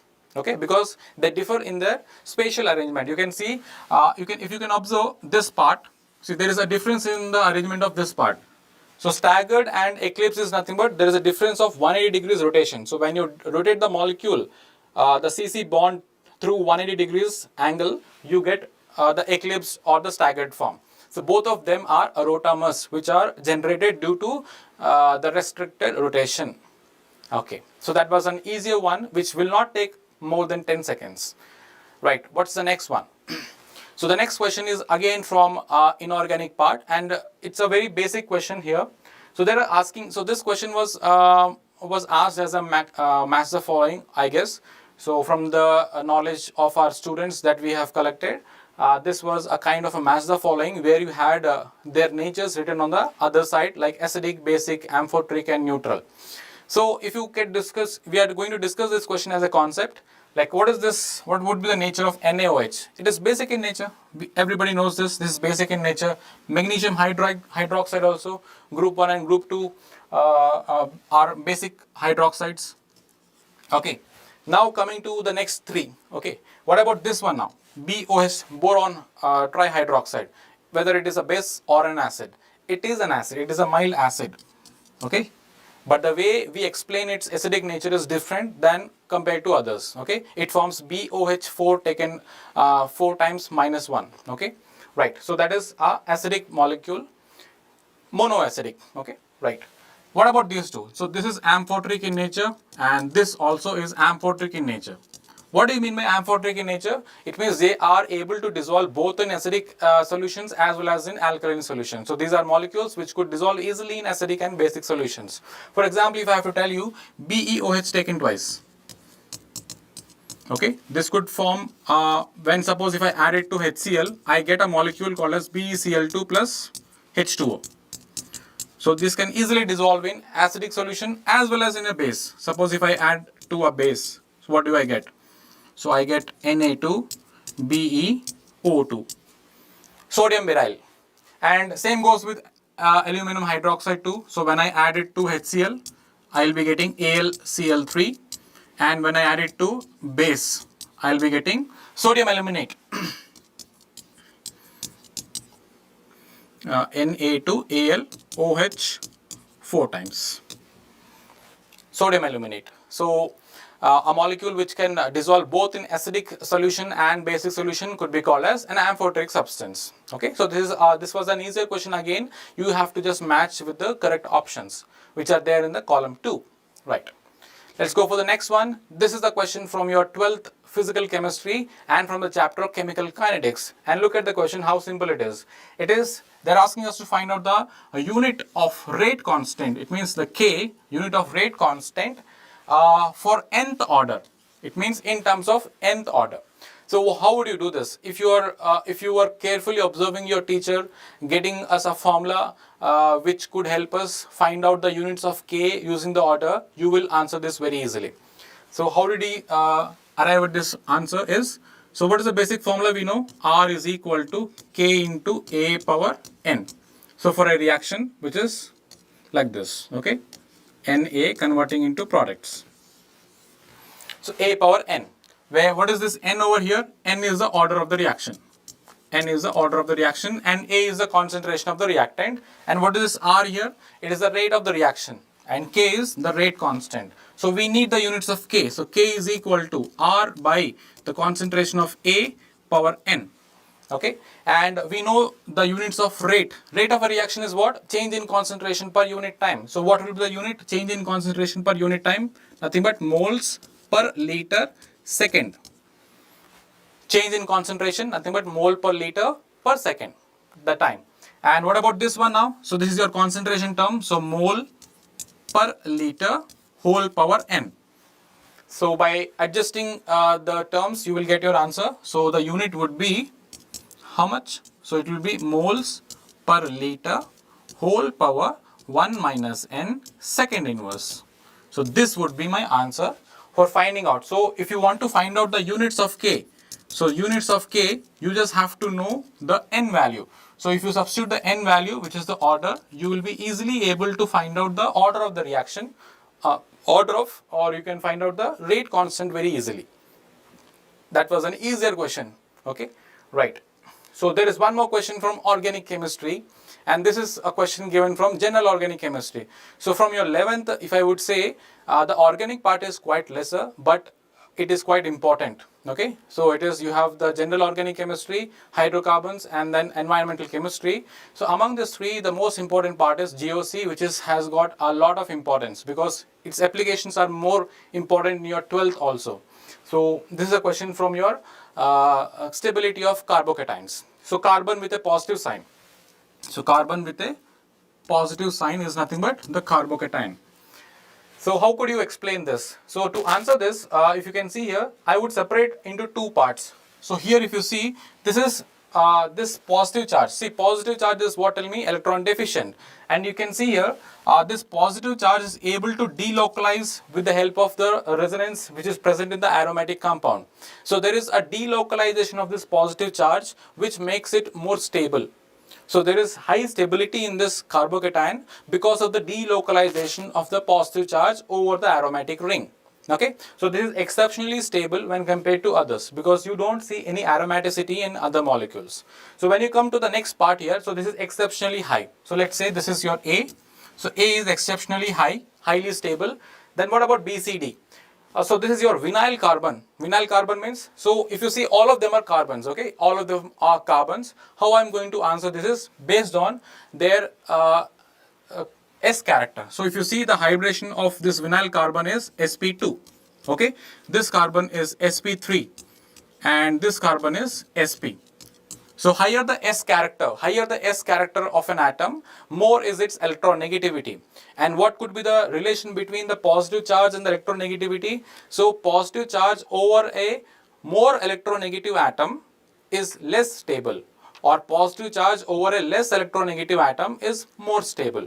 And if you can see, sp having the more S character is more electronegative in nature when compared to your sp2 and sp3 carbon. So more electronegative, more unstable. So which is the most stable one, I would say? After A, it would be, if this is B, if this is C, and this D. So the most stable one would be sp3, where its character, the percentage character is only 24%, okay, 25%.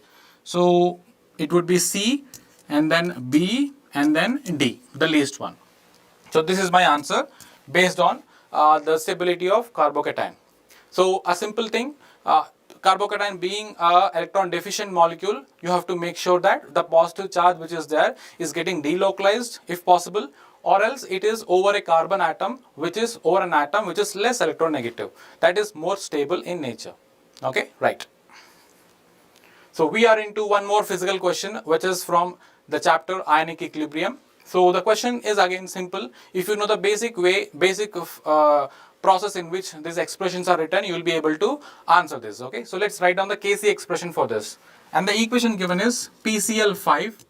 Okay, this is an equilibrium equation breaking down into PCl3 plus Cl2. Okay, so initially, let's say the concentration, the amount of PCl5 taken is 3 moles. Okay, so 3 moles were taken initially. So at equilibrium, you will expect some part of this PCl5 to decompose. Okay, so let's say X, because the ratio is 1, 1 and 1. So 3 minus X, X forms here. 3 minus X, X and X. So let's write down the Kc expression. So the Kc expression is nothing but the ratio of the products by ratio of reactants. So it is nothing but X into X divided by 3 minus X. Nothing but X square by 3 minus X. What are they asking us? They're actually asking us find out the equilibrium concentration of PCl5. Okay, so if you can find out the X value, you can easily find out 3 minus X. Okay, so they're asking us this part. So if they're asking us this part, you have the Kc value. What is the Kc value given here? 1.844. So everything is given in the question. You just have to calculate and you get your answer by simplifying this equation. So this is how easily they have given us a question. They could have given us a very complicated question, but they have given us a simple question which is based on writing down the KC expression. Okay, right.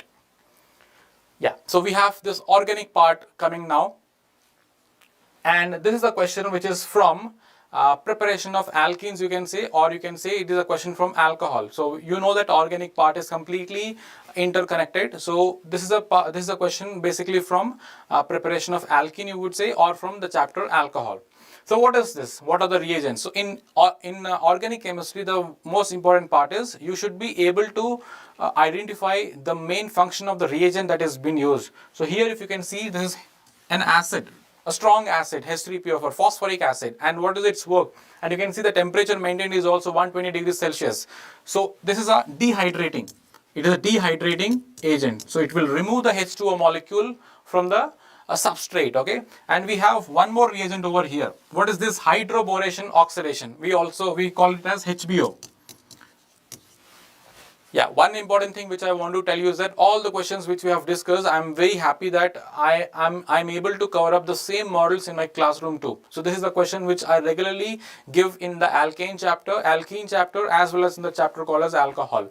So I am very happy to see the same kind of questions which my students are doing have appeared in the exam too. Okay, so here if you can see, let's start with the reaction mechanism. So the first thing which would happen is you have to just remove this OH. It gets first protonated OH2 plus, and which is unstable and gets removed. So from here, what do you get? First thing you will be getting is this one, a carbocation. So by the elimination of OH, I get this carbocation, which is a primary carbocation. So is there any possibility of rearrangement? Yes. So this primary carbocation can rearrange itself into a better carbocation, which is nothing but a tertiary carbocation. So I have a tertiary carbocation which further will not get rearranged. So this is what I have got. And the next step is what? Tell me? Deprotonation. So you just have to remove the hydrogen. And what do you get? You get an alkene. And what type of alkene you will be getting? A more substituted alkene. It means you will be getting an alkene, this one, okay? You will be getting a more substituted alkene, that is nothing but according to the SAGEF rule, okay? More substituted alkene. You could have, some people could have ended up writing down this also. So this is a less stable alkene. This is a more stable alkene according to SAGEF. So this is the alkene which I get, and this is your A. Okay, I got my A, and now this A on HBO. This A on HBO. So we should understand what is this hydroboration oxidation. So hydroboration oxidation is a process of addition of hydroxylation. You add water, hydration, you add the OH. Okay, you add the OH and H back. So it's like, dehydration and hydration back again. So we actually get, what do we get? Tell me. So when we hydrate an alkene, we get the alcohols back. Now, where do I keep my OH now? Okay, where do I keep my OH? So if you can, if you have gone back to this hydroboration reaction mechanism, in hydroboration reaction mechanism, there are two important points to be noted. The two important points are its regioselectivity. So what is its regioselectivity? So what is its regioselectivity? It means what type of addition it is, whether it is a Markovnikov or anti-Markovnikov addition. It is an anti-Markovnikov addition. It is an anti-Markovnikov. Okay, and you should also know what type of stereochemistry it follows. So the stereochemistry it follows is syn addition. Syn addition. It is a syn addition. It means we have to add the nucleophile, the OH, according to the anti-Markovnikov addition, and the OH and H which you have added during this process of hydroboration will be on the same plane. It means syn addition means will be on the same plane. So the product that I will be getting by doing hydroboration is this one. So it is an anti-Markovnikov product. Anti-Markovnikov product means nothing but you will have the OH attached away from the crowded area. It means you will have here, and you will have the hydrogen over here. And the next thing you have to take care is its stereochemistry is what? Tell me. Both of them will be in the same plane. So I am just darkening this bonds to show you that they are on the same plane. So it is a syn addition following the anti-Markovnikov of addition. Okay, unlike there is one more hydration called as oxymercuration demercuration, where you have a Markovnikov addition with a anti-addition. So it's quite different from this. So there is oxymercuration and demercuration, which I always tell in my class, that is it is a anti-Markovnikov addition. It is a Markovnikov addition with anti-addition. It means the OH and H will be on the opposite side. Okay, right. So this is the concept behind the dehydration and hydration of this molecule. Okay, so this was an easier one. So you have to know the concept behind the reaction mechanism followed in hydroboration and oxidation. Right. So the next question is also from organic chemistry, and that too from halogen and its derivatives, nothing but the haloalkanes. Or you might have come across this in your alkanes too, the substitution reactions of your alkanes. If you can see this reaction, it is a quite easier one. What is the question related to? The question is that there is an addition of halide. So we are adding iodine to the alkane molecule, and we are getting the alkyl halide. Which of the following reagents will prevent the reaction of backward direction? So for this, you all know this. We already know that fluorine, the reactivity of halides is in this way, right? I would say this is highly vigorous in nature. So when you add fluorine to alkanes, the reaction is highly vigorous, or we can say it does not require. It can happen in dark also. Okay, it does not need any sunlight. But for chlorine and bromine, we require some sunlight. We require some diffuse sunlight for the reaction to happen. And for iodine, we need to heat the reaction chamber. We have to provide some heat that is required for iodine. So for iodine, apart from providing heat, one more thing is required, that is we have to also add a strong oxidizing agent.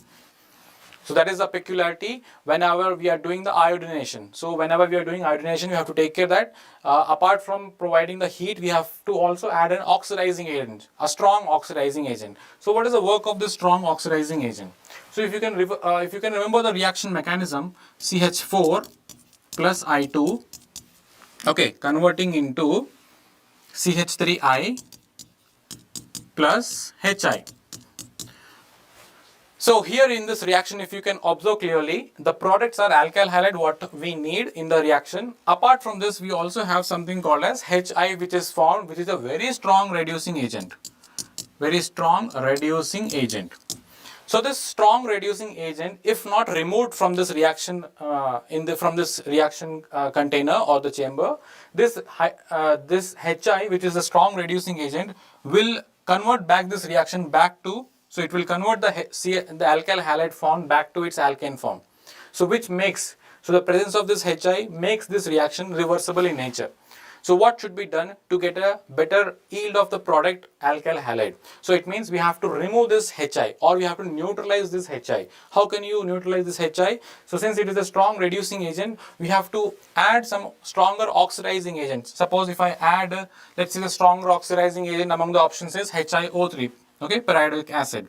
So if I add HiO3 to this reaction, what happens is it is going to react with the HI, and this will convert back to I2.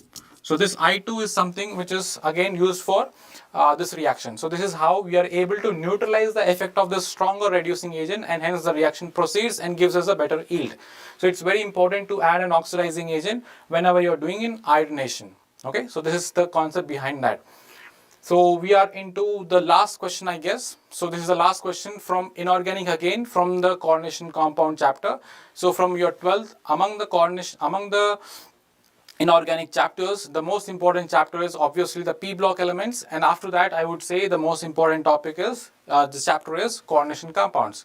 So and from coordination compounds, always there is a question from the isomerism, that is the stereoisomerism, number of geometrical isomerism and the optical isomerism.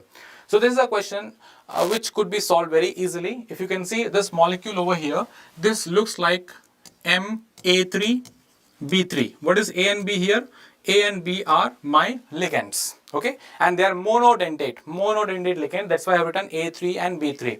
And by looking at this, you can easily identify what kind of geometrical isomers they have. So the two types of geometrical isomers you will be having is one is the facial and the meridional.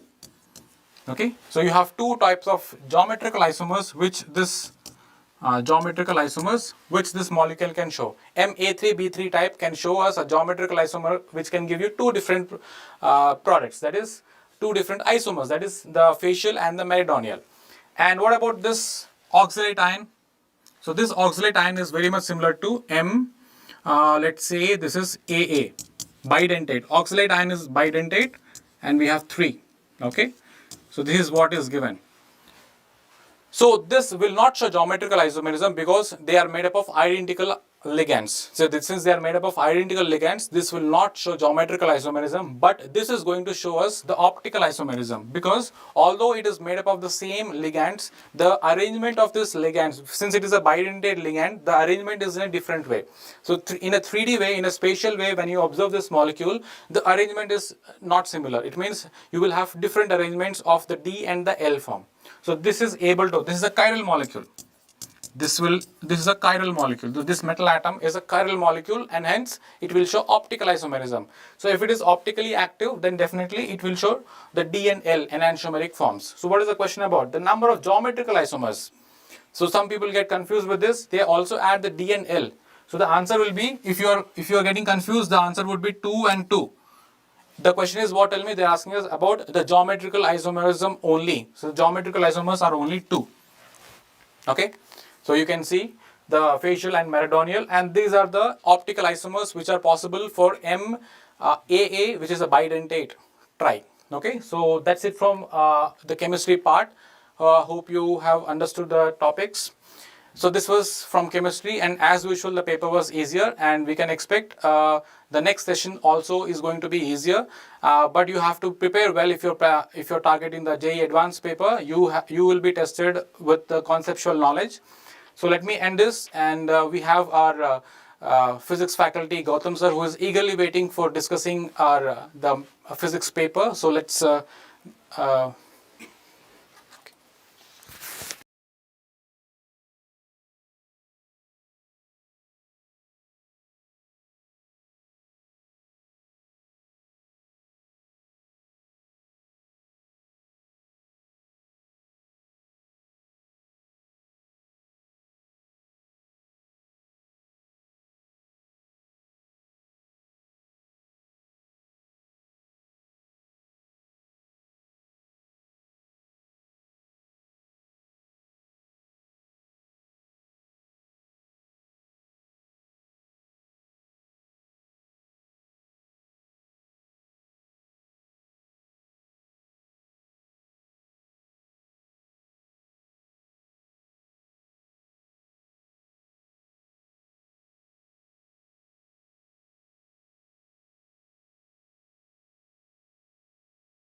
Hello students, start? Yeah, hello students. So let us continue with analysis of physics. So this time the paper was as usual in the easy to moderate range, right? Now coming to the difficulty level, so it was say that 57% of the questions were easy and 33% was moderate, only 10% was difficult, right?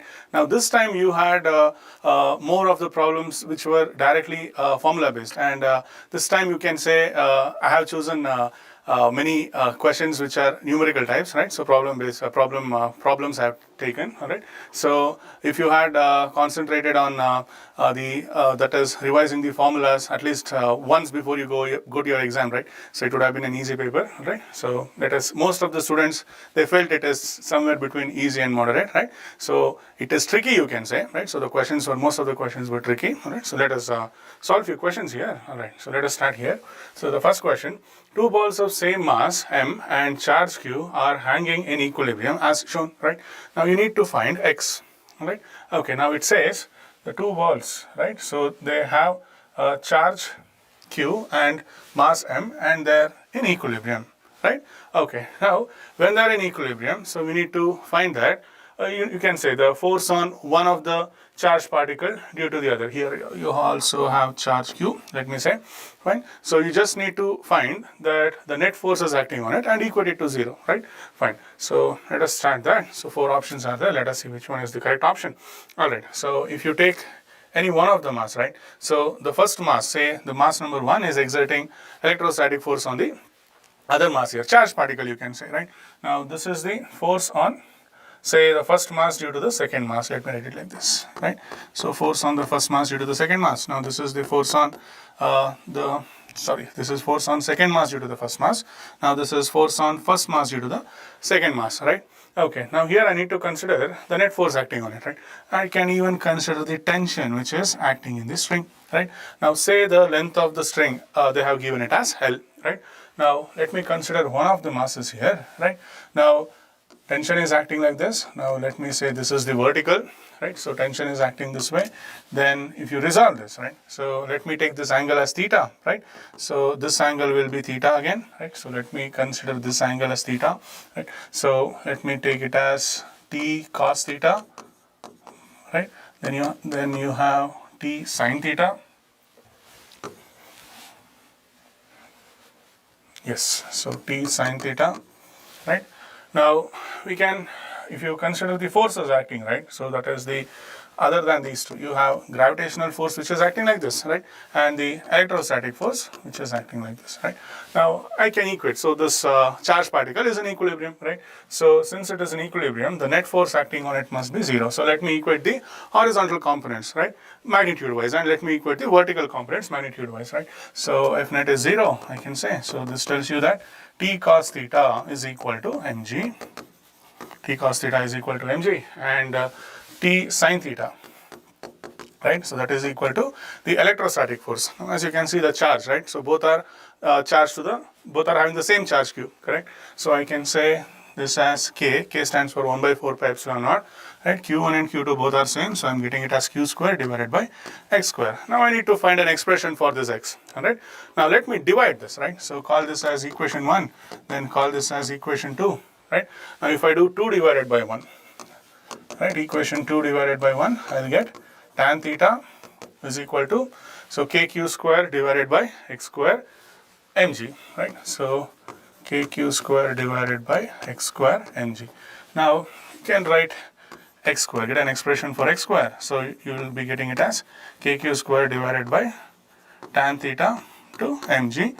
Now you don't have tan theta, yeah, so we have tan theta in the denominator, but 4 pi epsilon naught is, it is in the numerator, right? So if you simplify this, right, so let me take the reciprocal now. So I'll be getting kq square cot theta divided by mg, right? Now for k, let me substitute 1 by 4 pi epsilon naught, right? So q I'll get, then square root of 1 by 4 pi epsilon naught mg, right? Then I have cot theta. So the answer is this. So option B is the correct answer, right? Let us go to the next question, right? So here you have collisions which are shown here. So A and B, first of all of them will be at rest, all the 3 of them, right? So they'll be at rest, right? Then A will strike B, and the collision is elastic collision, right? Then after A strikes B, right? So B will gain some velocity, it will gain some momentum, right? Then B will strike C. Now they have given A and B, the collision is elastic, and the collision between B and C is inelastic collision. Here they did not mention anything about this coefficient of restitution, right? So what we'll do is, this collision, A and B collision, right? Collision between A and B, will take it as perfect elastic collision. Then between B and C, we'll take it as perfect inelastic collision, all right?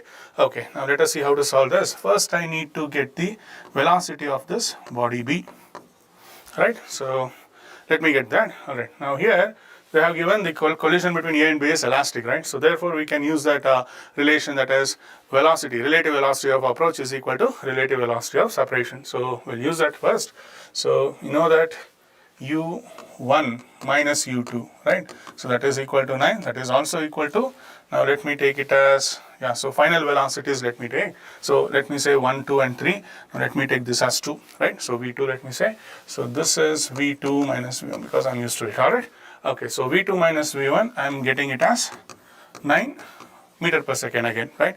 Now let me use conservation of linear momentum also here, okay? So initial momentum of the system, right? So it will be only due to the mass m, right? So initial momentum of the system, that will be equal to final momentum of the system, that is before collision and after collision. Now focus only on A and B, that is we are dealing with elastic collision, right? So I can say initial momentum is 9m, right?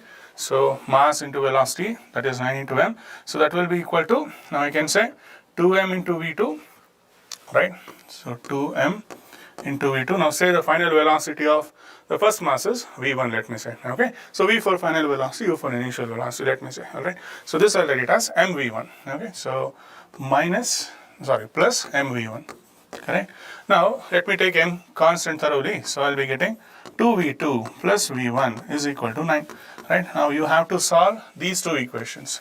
So v2 minus v1 is equal to 9, and 2v2 plus v1 also is equal to 9. Now let us add, right? So I'm getting 3v2, I'm adding these two equations. So 3v2, v1 and v1 will get cancelled. Now I'm getting it as 18. So v2 will be equal to 6 meter per second, right? Now they have given, now we have found out the v2, this is 6 meter per second. Now this b will collide with c, with that is the collision between B and C is complete inelastic collision, correct? So here also I can consider the, fine. So let me consider collision between B and C, which is complete inelastic collision, right? So the initial momentum, right? So of the system, so it has 2m into 6, right? So 2m into 6 meter per second, that will be equal to, now perfect inelastic means they'll stick together. So 4m into some common velocity. So let me take it as v3, right? So m and m will get cancelled. Now 2, then 2 times. So v3 will be equal to 6 by 2, which is equal to 3 meter per second. So this is the velocity, it is the common velocity of B and C once B collides with C, right? So option C is the correct answer, 3 meter per second, right? Let us go to the next question.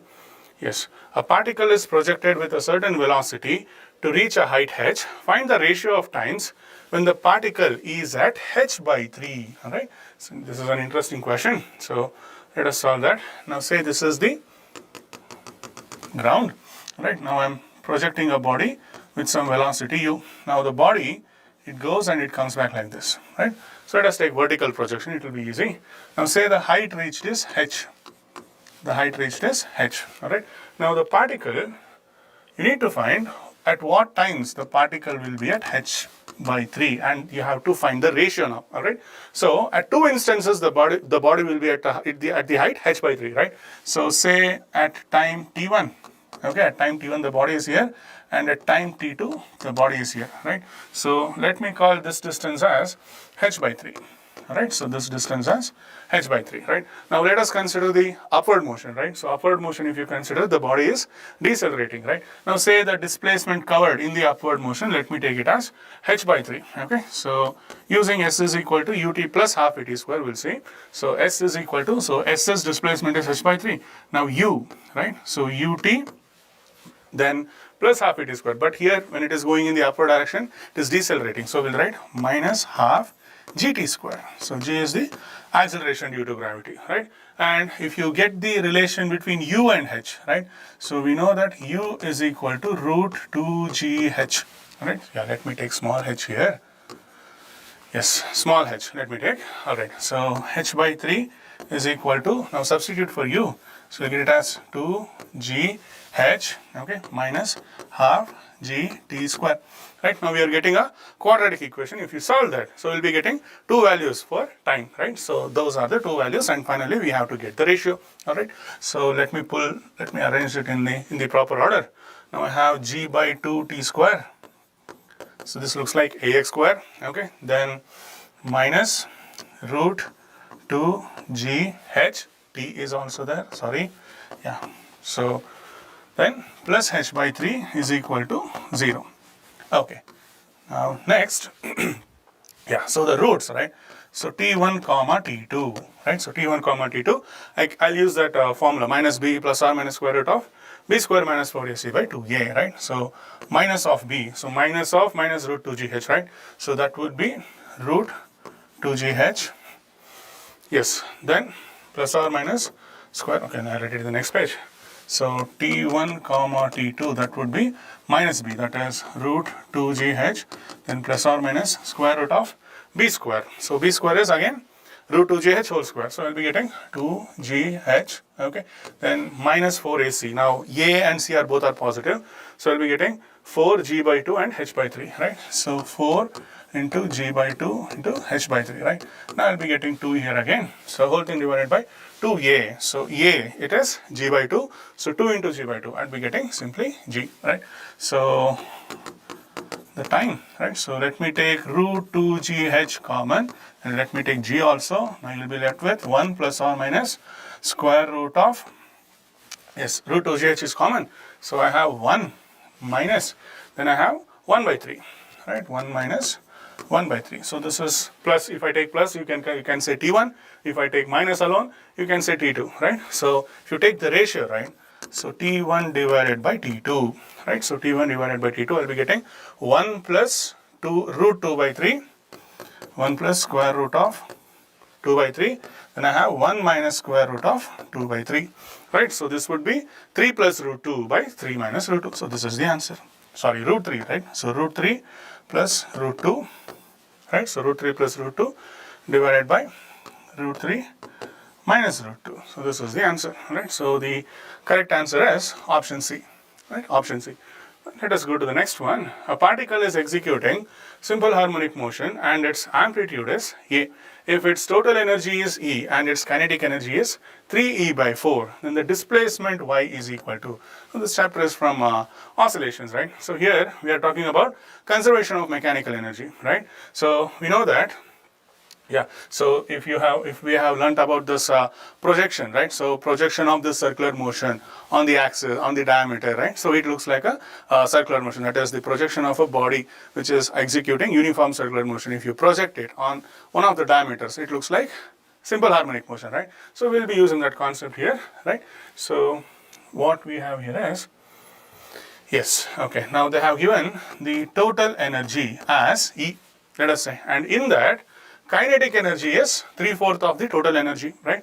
Fine. So total energy, okay, let me take it as E only. Now E is equal to, so let me write it first. Total energy is given by kinetic energy plus potential energy, right? So potential energy, total energy is E. Now kinetic energy is 3E by 4. Now therefore potential energy will be 1/4, right? So potential energy, I'll get it as E by 4, all right? E by 4, right? Now you can substitute for this potential energy, right? So if you consider the spring mass system, right? So spring mass system, it also executes simple harmonic motion, right? So keeping that thing in mind, I can say U, okay, for potential energy I have taken U, so let me take U. So E I can read as half k x square, right? So half k x square, right? Whole thing divided by, yeah, so 4. Now U, right? So yes, so U is equal to E by 4. Sorry, here, yeah, so U is equal to half kx square, right? So here E stands for total energy, right? So, yeah, so let me take U as half kx square. That is U, for U I have substituted half kx square. Now potential, that is total energy, if you express it in potential energy alone, right? So I can write it as half k a square. A stands for amplitude or maximum displacement, right? Now here I have taken x, but they have given the value as y, right? So here just treat y and x are equal, all right? Fine, in this particular case. So finally I have 4 here, right? So half and half will get cancelled, k and k will get cancelled here. Now x square, I have it as a square by 4. So therefore x is equal to a by 2, right? That is at half of the amplitude, right? So you have 3/4 of kinetic energy, that is total energy. In that 3/4 will be kinetic energy and 1/4 will be potential energy. Simple. So the answer is a by 2. All right. Let us go to the next question. Yes. So in a Young's double slit experiment setup, orange light is replaced by blue light. Then fringe width will increase, fringe width will decrease.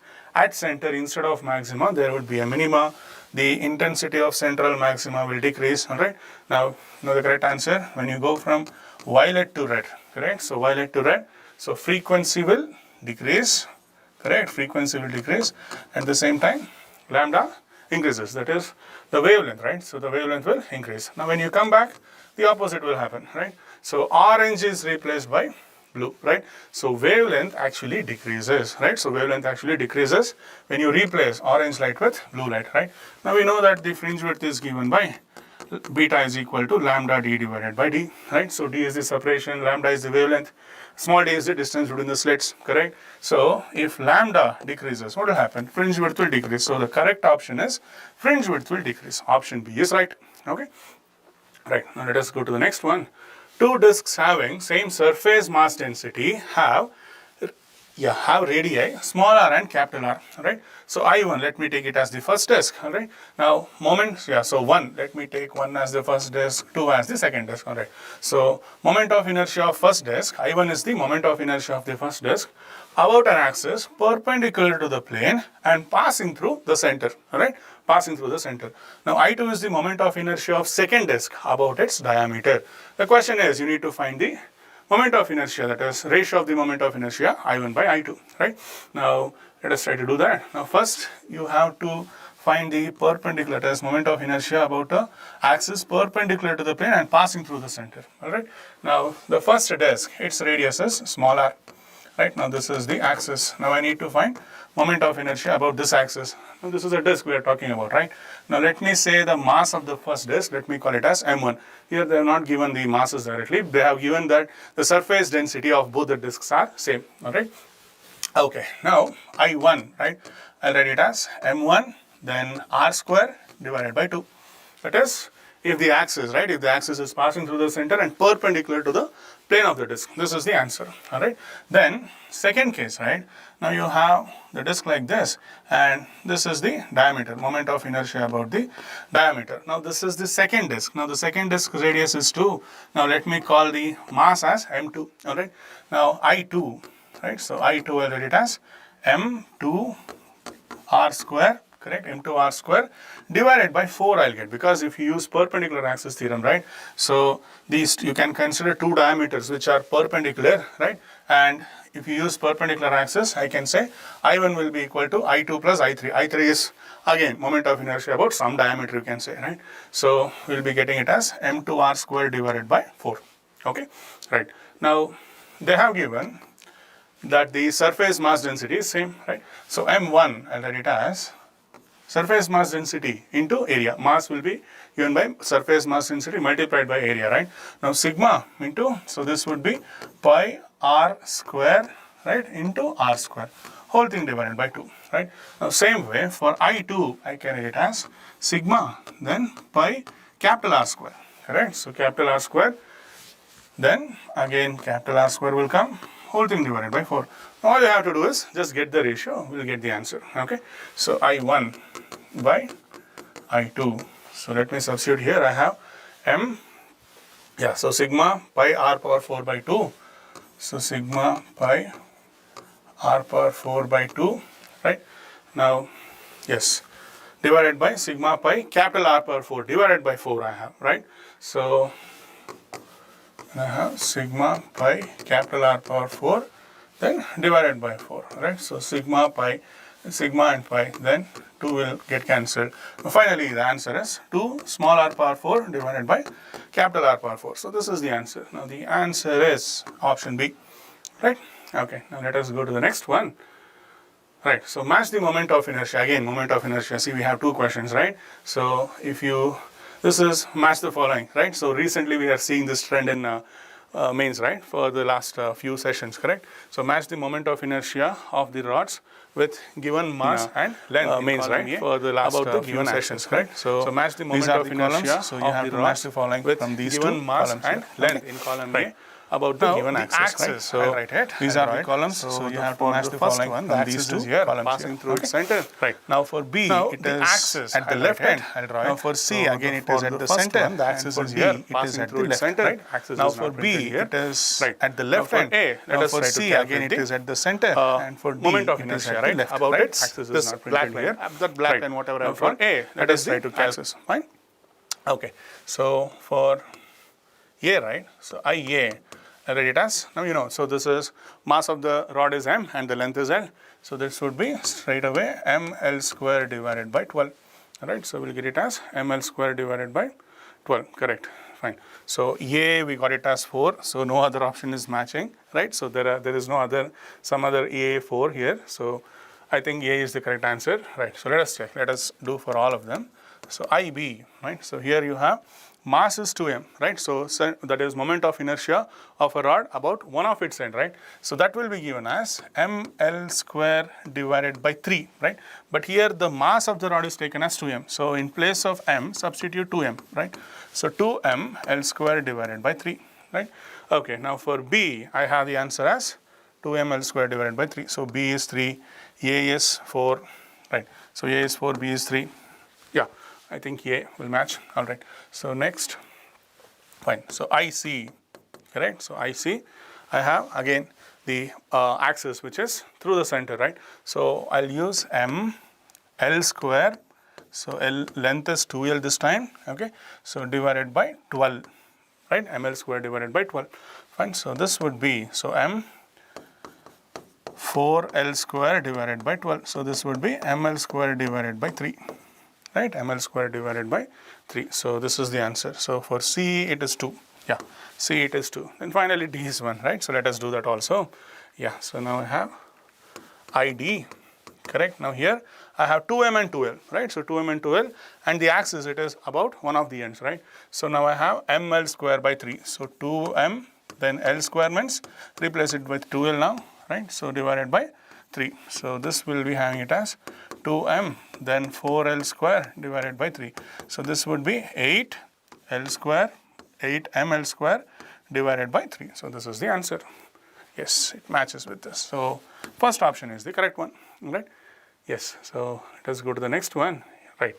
So this is an interesting problem, right? So this is from Newton's laws of motion, okay? And fluid dynamics, of course, right? So a cylindrical container of cross-sectional area A have a fluid filled up to height h and has a small orifice of area A in wall near its bottom. Find the minimum coefficient of friction between the container and the ground so that the container does not move, right? So here we will consider this variable mass. We have to find the force that is experienced by this cylindrical tank, right? So when liquid is flowing out of it, right? So we'll be using variable mass concept, Newton's laws of motion, right? So then we will consider this Torricelli's law, right? So let us see how to approach the answer. All we need to find is the coefficient of friction between the container and the ground, all right? Okay, let us see how to do that problem. Now say this is the ground and I have kept a cylindrical tank, right? Cylindrical tank, and here you have a small opening, small orifice at the bottom. All right, so let me take it like this.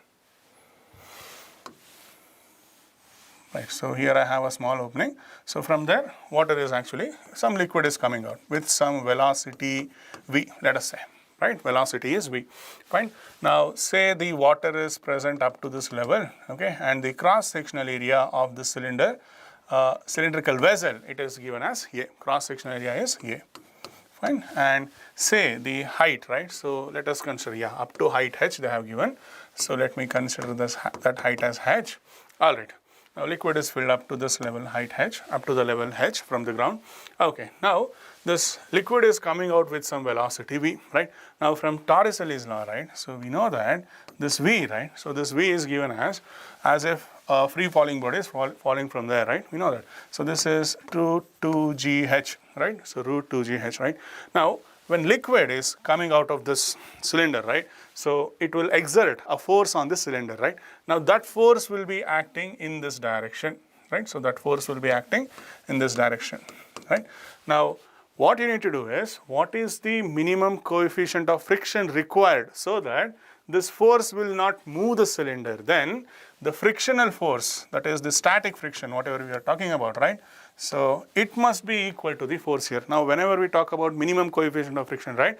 So we will look for the maximum, that is limiting friction, right? Maximum value of static friction, right? We know that maximum, that is static friction is a self-adjusting force, right? Whenever we talk about minimum coefficient of static friction, right? We'll always look for the maximum static friction, which will help us in retaining this cylindrical vessel on the floor, even though there is a force which is trying to push it this way, right? So this friction should act so that the cylinder remains in equilibrium, that is all, okay? Now, this force, right, magnitude wise, that must be equal to Fs, right? And the force due to the fact that liquid is coming out of the cylindrical vessel, right, that will be given by rho A V square, right? So A is the area, cross-sectional area of the orifice as given in this problem, correct? Yeah, so small area, right, orifice of area, small a, okay, right. Now, this will be equal to, now I'll equate it to the static friction now, right? So, maximum value of static friction, right? So, I'll write it as mu n. So, in this case, n let me take it as mg, right? Now, where m is the mass of the liquid present here, okay? M is the mass of the liquid present here. Now, if we solve this, you will get the answer. So, rho a v square, that will be equal to mu. Now, mass, right? Mass of the liquid, let me express it in density and volume, right? So, density is rho again, correct? Then volume, so base area into height, so A into H, correct? So, this much, it gave me the mass here, right? Then G, okay? Right, so, yes, now again I can substitute V square as 2GH. So, rho A 2GH, that will be equal to mu rho A H G, okay? So, rho, then G H, rho G H, then rho G H will get cancelled. Now, you have mu is equal to 2A divided by A. So, this is the answer. This is the coefficient of static friction, all right? Okay. Let us go to the next one. Yes, so this is from the charging of capacitor, right? So, with using a resistor. So, the switch is closed at t is equal to 0. Find time after which the voltage across the capacitor becomes 50 volt, right? Now, they have given take natural log of 2 as 0.6, okay? So, let us solve that problem. So, at t is equal to 0, we will close the switch. So, initially the capacitor is uncharged, right? So, the capacitor is uncharged. Now, we have to find the time taken for the capacitor to charge 50 volt, that is half of the EMF whatever we are applying, okay, right. Now, let us solve this. Now, we know that the instantaneous charge on the capacitor, that is given by Q is equal to Q naught times 1 minus e power minus t divided by RC, okay. Now, since we know that V is always proportional to Q when it comes to a capacitor, correct now. So, I can say Vc, let me take Vc as the instantaneous voltage across the capacitor, right. So, yeah, so Vc is equal to V naught. V naught is the maximum value which it reaches after infinite time. What is that? Same as the EMF of the battery, right? 100 volts, right? So, V naught times 1 minus e power minus t by RC. I'll use this. Okay, so Vc, it is 50. Now, V naught has to be 100. Then 1 minus e power minus t by RC. So, I have 1 minus e power minus t by RC. I have it as 1 by 2, correct. So, yeah, so next I can write e power minus t by RC is equal to 1 by 2 again, right. So, we will send, we'll bring one, we'll send e power this side and we'll bring 1 by 2 to the LHS, right. So, e power minus t by RC is equal to 1 by 2. So, you can say e power t by RC, correct. So, e power t by RC, that will be equal to 2. Now, we will take log on both sides, right, natural log. So, we will be getting t divided by RC is equal to natural log of 2. Now, they have asked us to take it as 0.6, okay, fine. So, this is the time at which the, we have to calculate now. So, 0.6 into resistance is 100 ohm and this is 1 microfarad, right. So, 0.6 into 100 into 1 microfarad, right. So, this is 60 then micros, right. So, 60 microseconds. Okay, yeah, 60 microseconds is the answer. So, at that time, right. So, from t is equal to 0 and when you reach 60 microseconds, starting from t is equal to 0, you will see that the voltage across the capacitor will become 50 volts, right. Let us head to the next question, right. Again, a question from capacitor, that is discharging this time, okay. So, a capacitor of capacitance 100 microfarad discharges through a resistor R. At the same time, a radioactive substance, interesting question, right. So, they have clubbed discharging of a capacitor and radioactive decay also, right. So, radioactive substance decays with mean life 30 millisecond if ratio of charge on the capacitor and activity of the substance does not change with time, then find R. So this is a tricky question, not so difficult, tricky you can say, correct? So you have to observe this here, right? So the ratio of the charge on the capacitor and the activity of the substance does not change with time, right? Then find R. So let us write an expression here. So this is, we are talking about discharging, right? So when you talk about discharging, know that the charge reduces, right? So Q is equal to Q naught e power minus T divided by RC, will write, correct? And activity, now let us talk about radioactivity, right? Now activity A, let me take it as A naught. So A naught is the activity at some defined time T. You can say T is equal to 0, correct? So E power minus lambda T we have, correct? Minus lambda T. Now what have they given? The ratio, right, does not change with time. Then find R, all right? Let me take the ratio now. So Q divided by A, that will be equal to Q naught divided by A naught, right? Now I have, yeah, so the ratio, right? So E power, so this will, yeah, so E power lambda T, then minus T divided by RC. Correct? So this should be constant. So what does that mean? So if this ratio has to be constant, then this expression, you know, Q naught and A naught are constants, right? So this factor, whatever you are seeing here, that has to be constant, right? Now this E power something will be constant only if this power, that is the power of the exponent, becomes 0, correct? So because E power 0 will be 1, right? Now we have to equate that to 0. There lies the answer. So lambda T is minus T divided by RC, right? So that will be equal to 0. Now you can say, let me continue here. So lambda, yeah, so take lambda. So now I'm getting lambda is equal to RC, 1 by RC. Right, lambda is equal to 1 by RC, fine. Now they have given mean time, right? So mean life is 30 milliseconds. Now we know that the reciprocal of this lambda, right? So that is actually our mean time, right? So R I can write it as, yes, so 1 by lambda C. Now 1 by lambda I write it as T mean divided by C. T mean divided by C, right? Now T mean, it is 30. Now the capacitance, right? So the capacitance, yeah, 100 microfarad, correct, 100 microfarad. Let me put that value here. So yeah, so 30 milliseconds, so 10 power minus 3 divided by 100 microfarad, 100 into 10 power minus 6, sorry, yeah, 100 into 10 power minus 6, right? So the answer, right, I'll be getting it as 300 ohms, right? So 300 ohms is the answer. That is the value of the resistor here, all right, fine. So it was an interesting question, correct? Right, now let us go to the next one. A particle of mass 9.1 into 10 power minus 31 kg is moving with 10 power 6, sorry, this is 10 power 6 and this is 10 power minus 27 kg, all right. So 10 power 6 meter per second has de Broglie wavelength lambda 1, a photon of momentum 10 power minus 27 kg meter per second. They have directly given the momentum of the photon, right? Has wavelength lambda 2. You need to find lambda 2 divided by lambda 1. Let us see that. Okay, now lambda of photon divided by lambda of that. So which particle has this mass? So electron, you can say, right? So electron, right? So here it is given as h divided by p. Momentum is directly given for photon, right? Now here you have h divided by mv, correct? So mv I can say, right? So h and h will get cancelled. Now you have mv divided by p, okay? So mass is 9.1 into 10 power minus 31. Now velocity they have given as 10 power 6, right? Yeah, 10 power 6.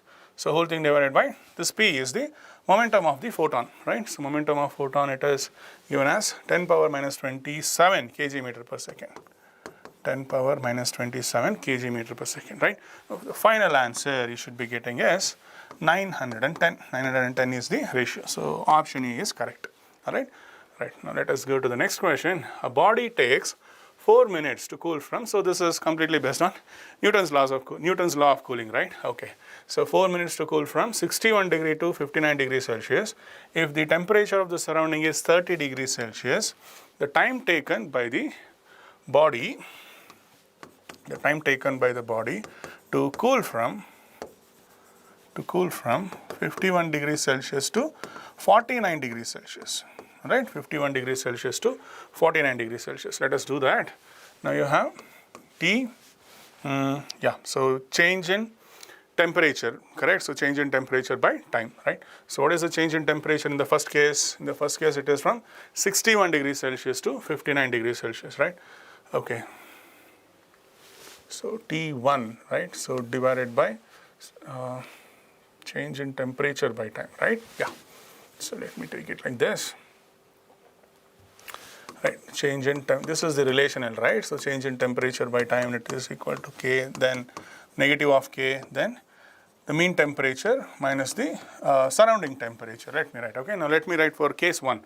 Now the change is 61 to 59 degrees Celsius, so 2 degrees Celsius in 4 minutes, right? So no need to change the unit. So here the options are also in minutes.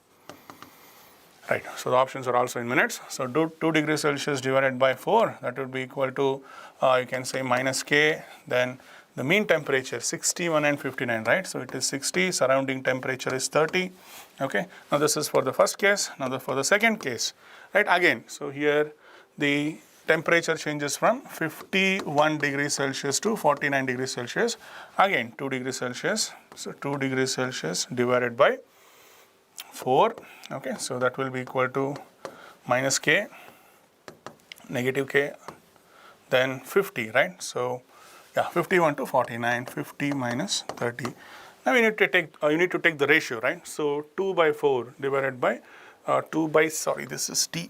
This is the time I need to find out, right? So this is the time I need to find out. So call it as T2, okay? So 2 by 4 divided by 2 by T2, right? So 2 by 4, that is 1 by 2, correct? 1 by 2 divided by 2 by T2.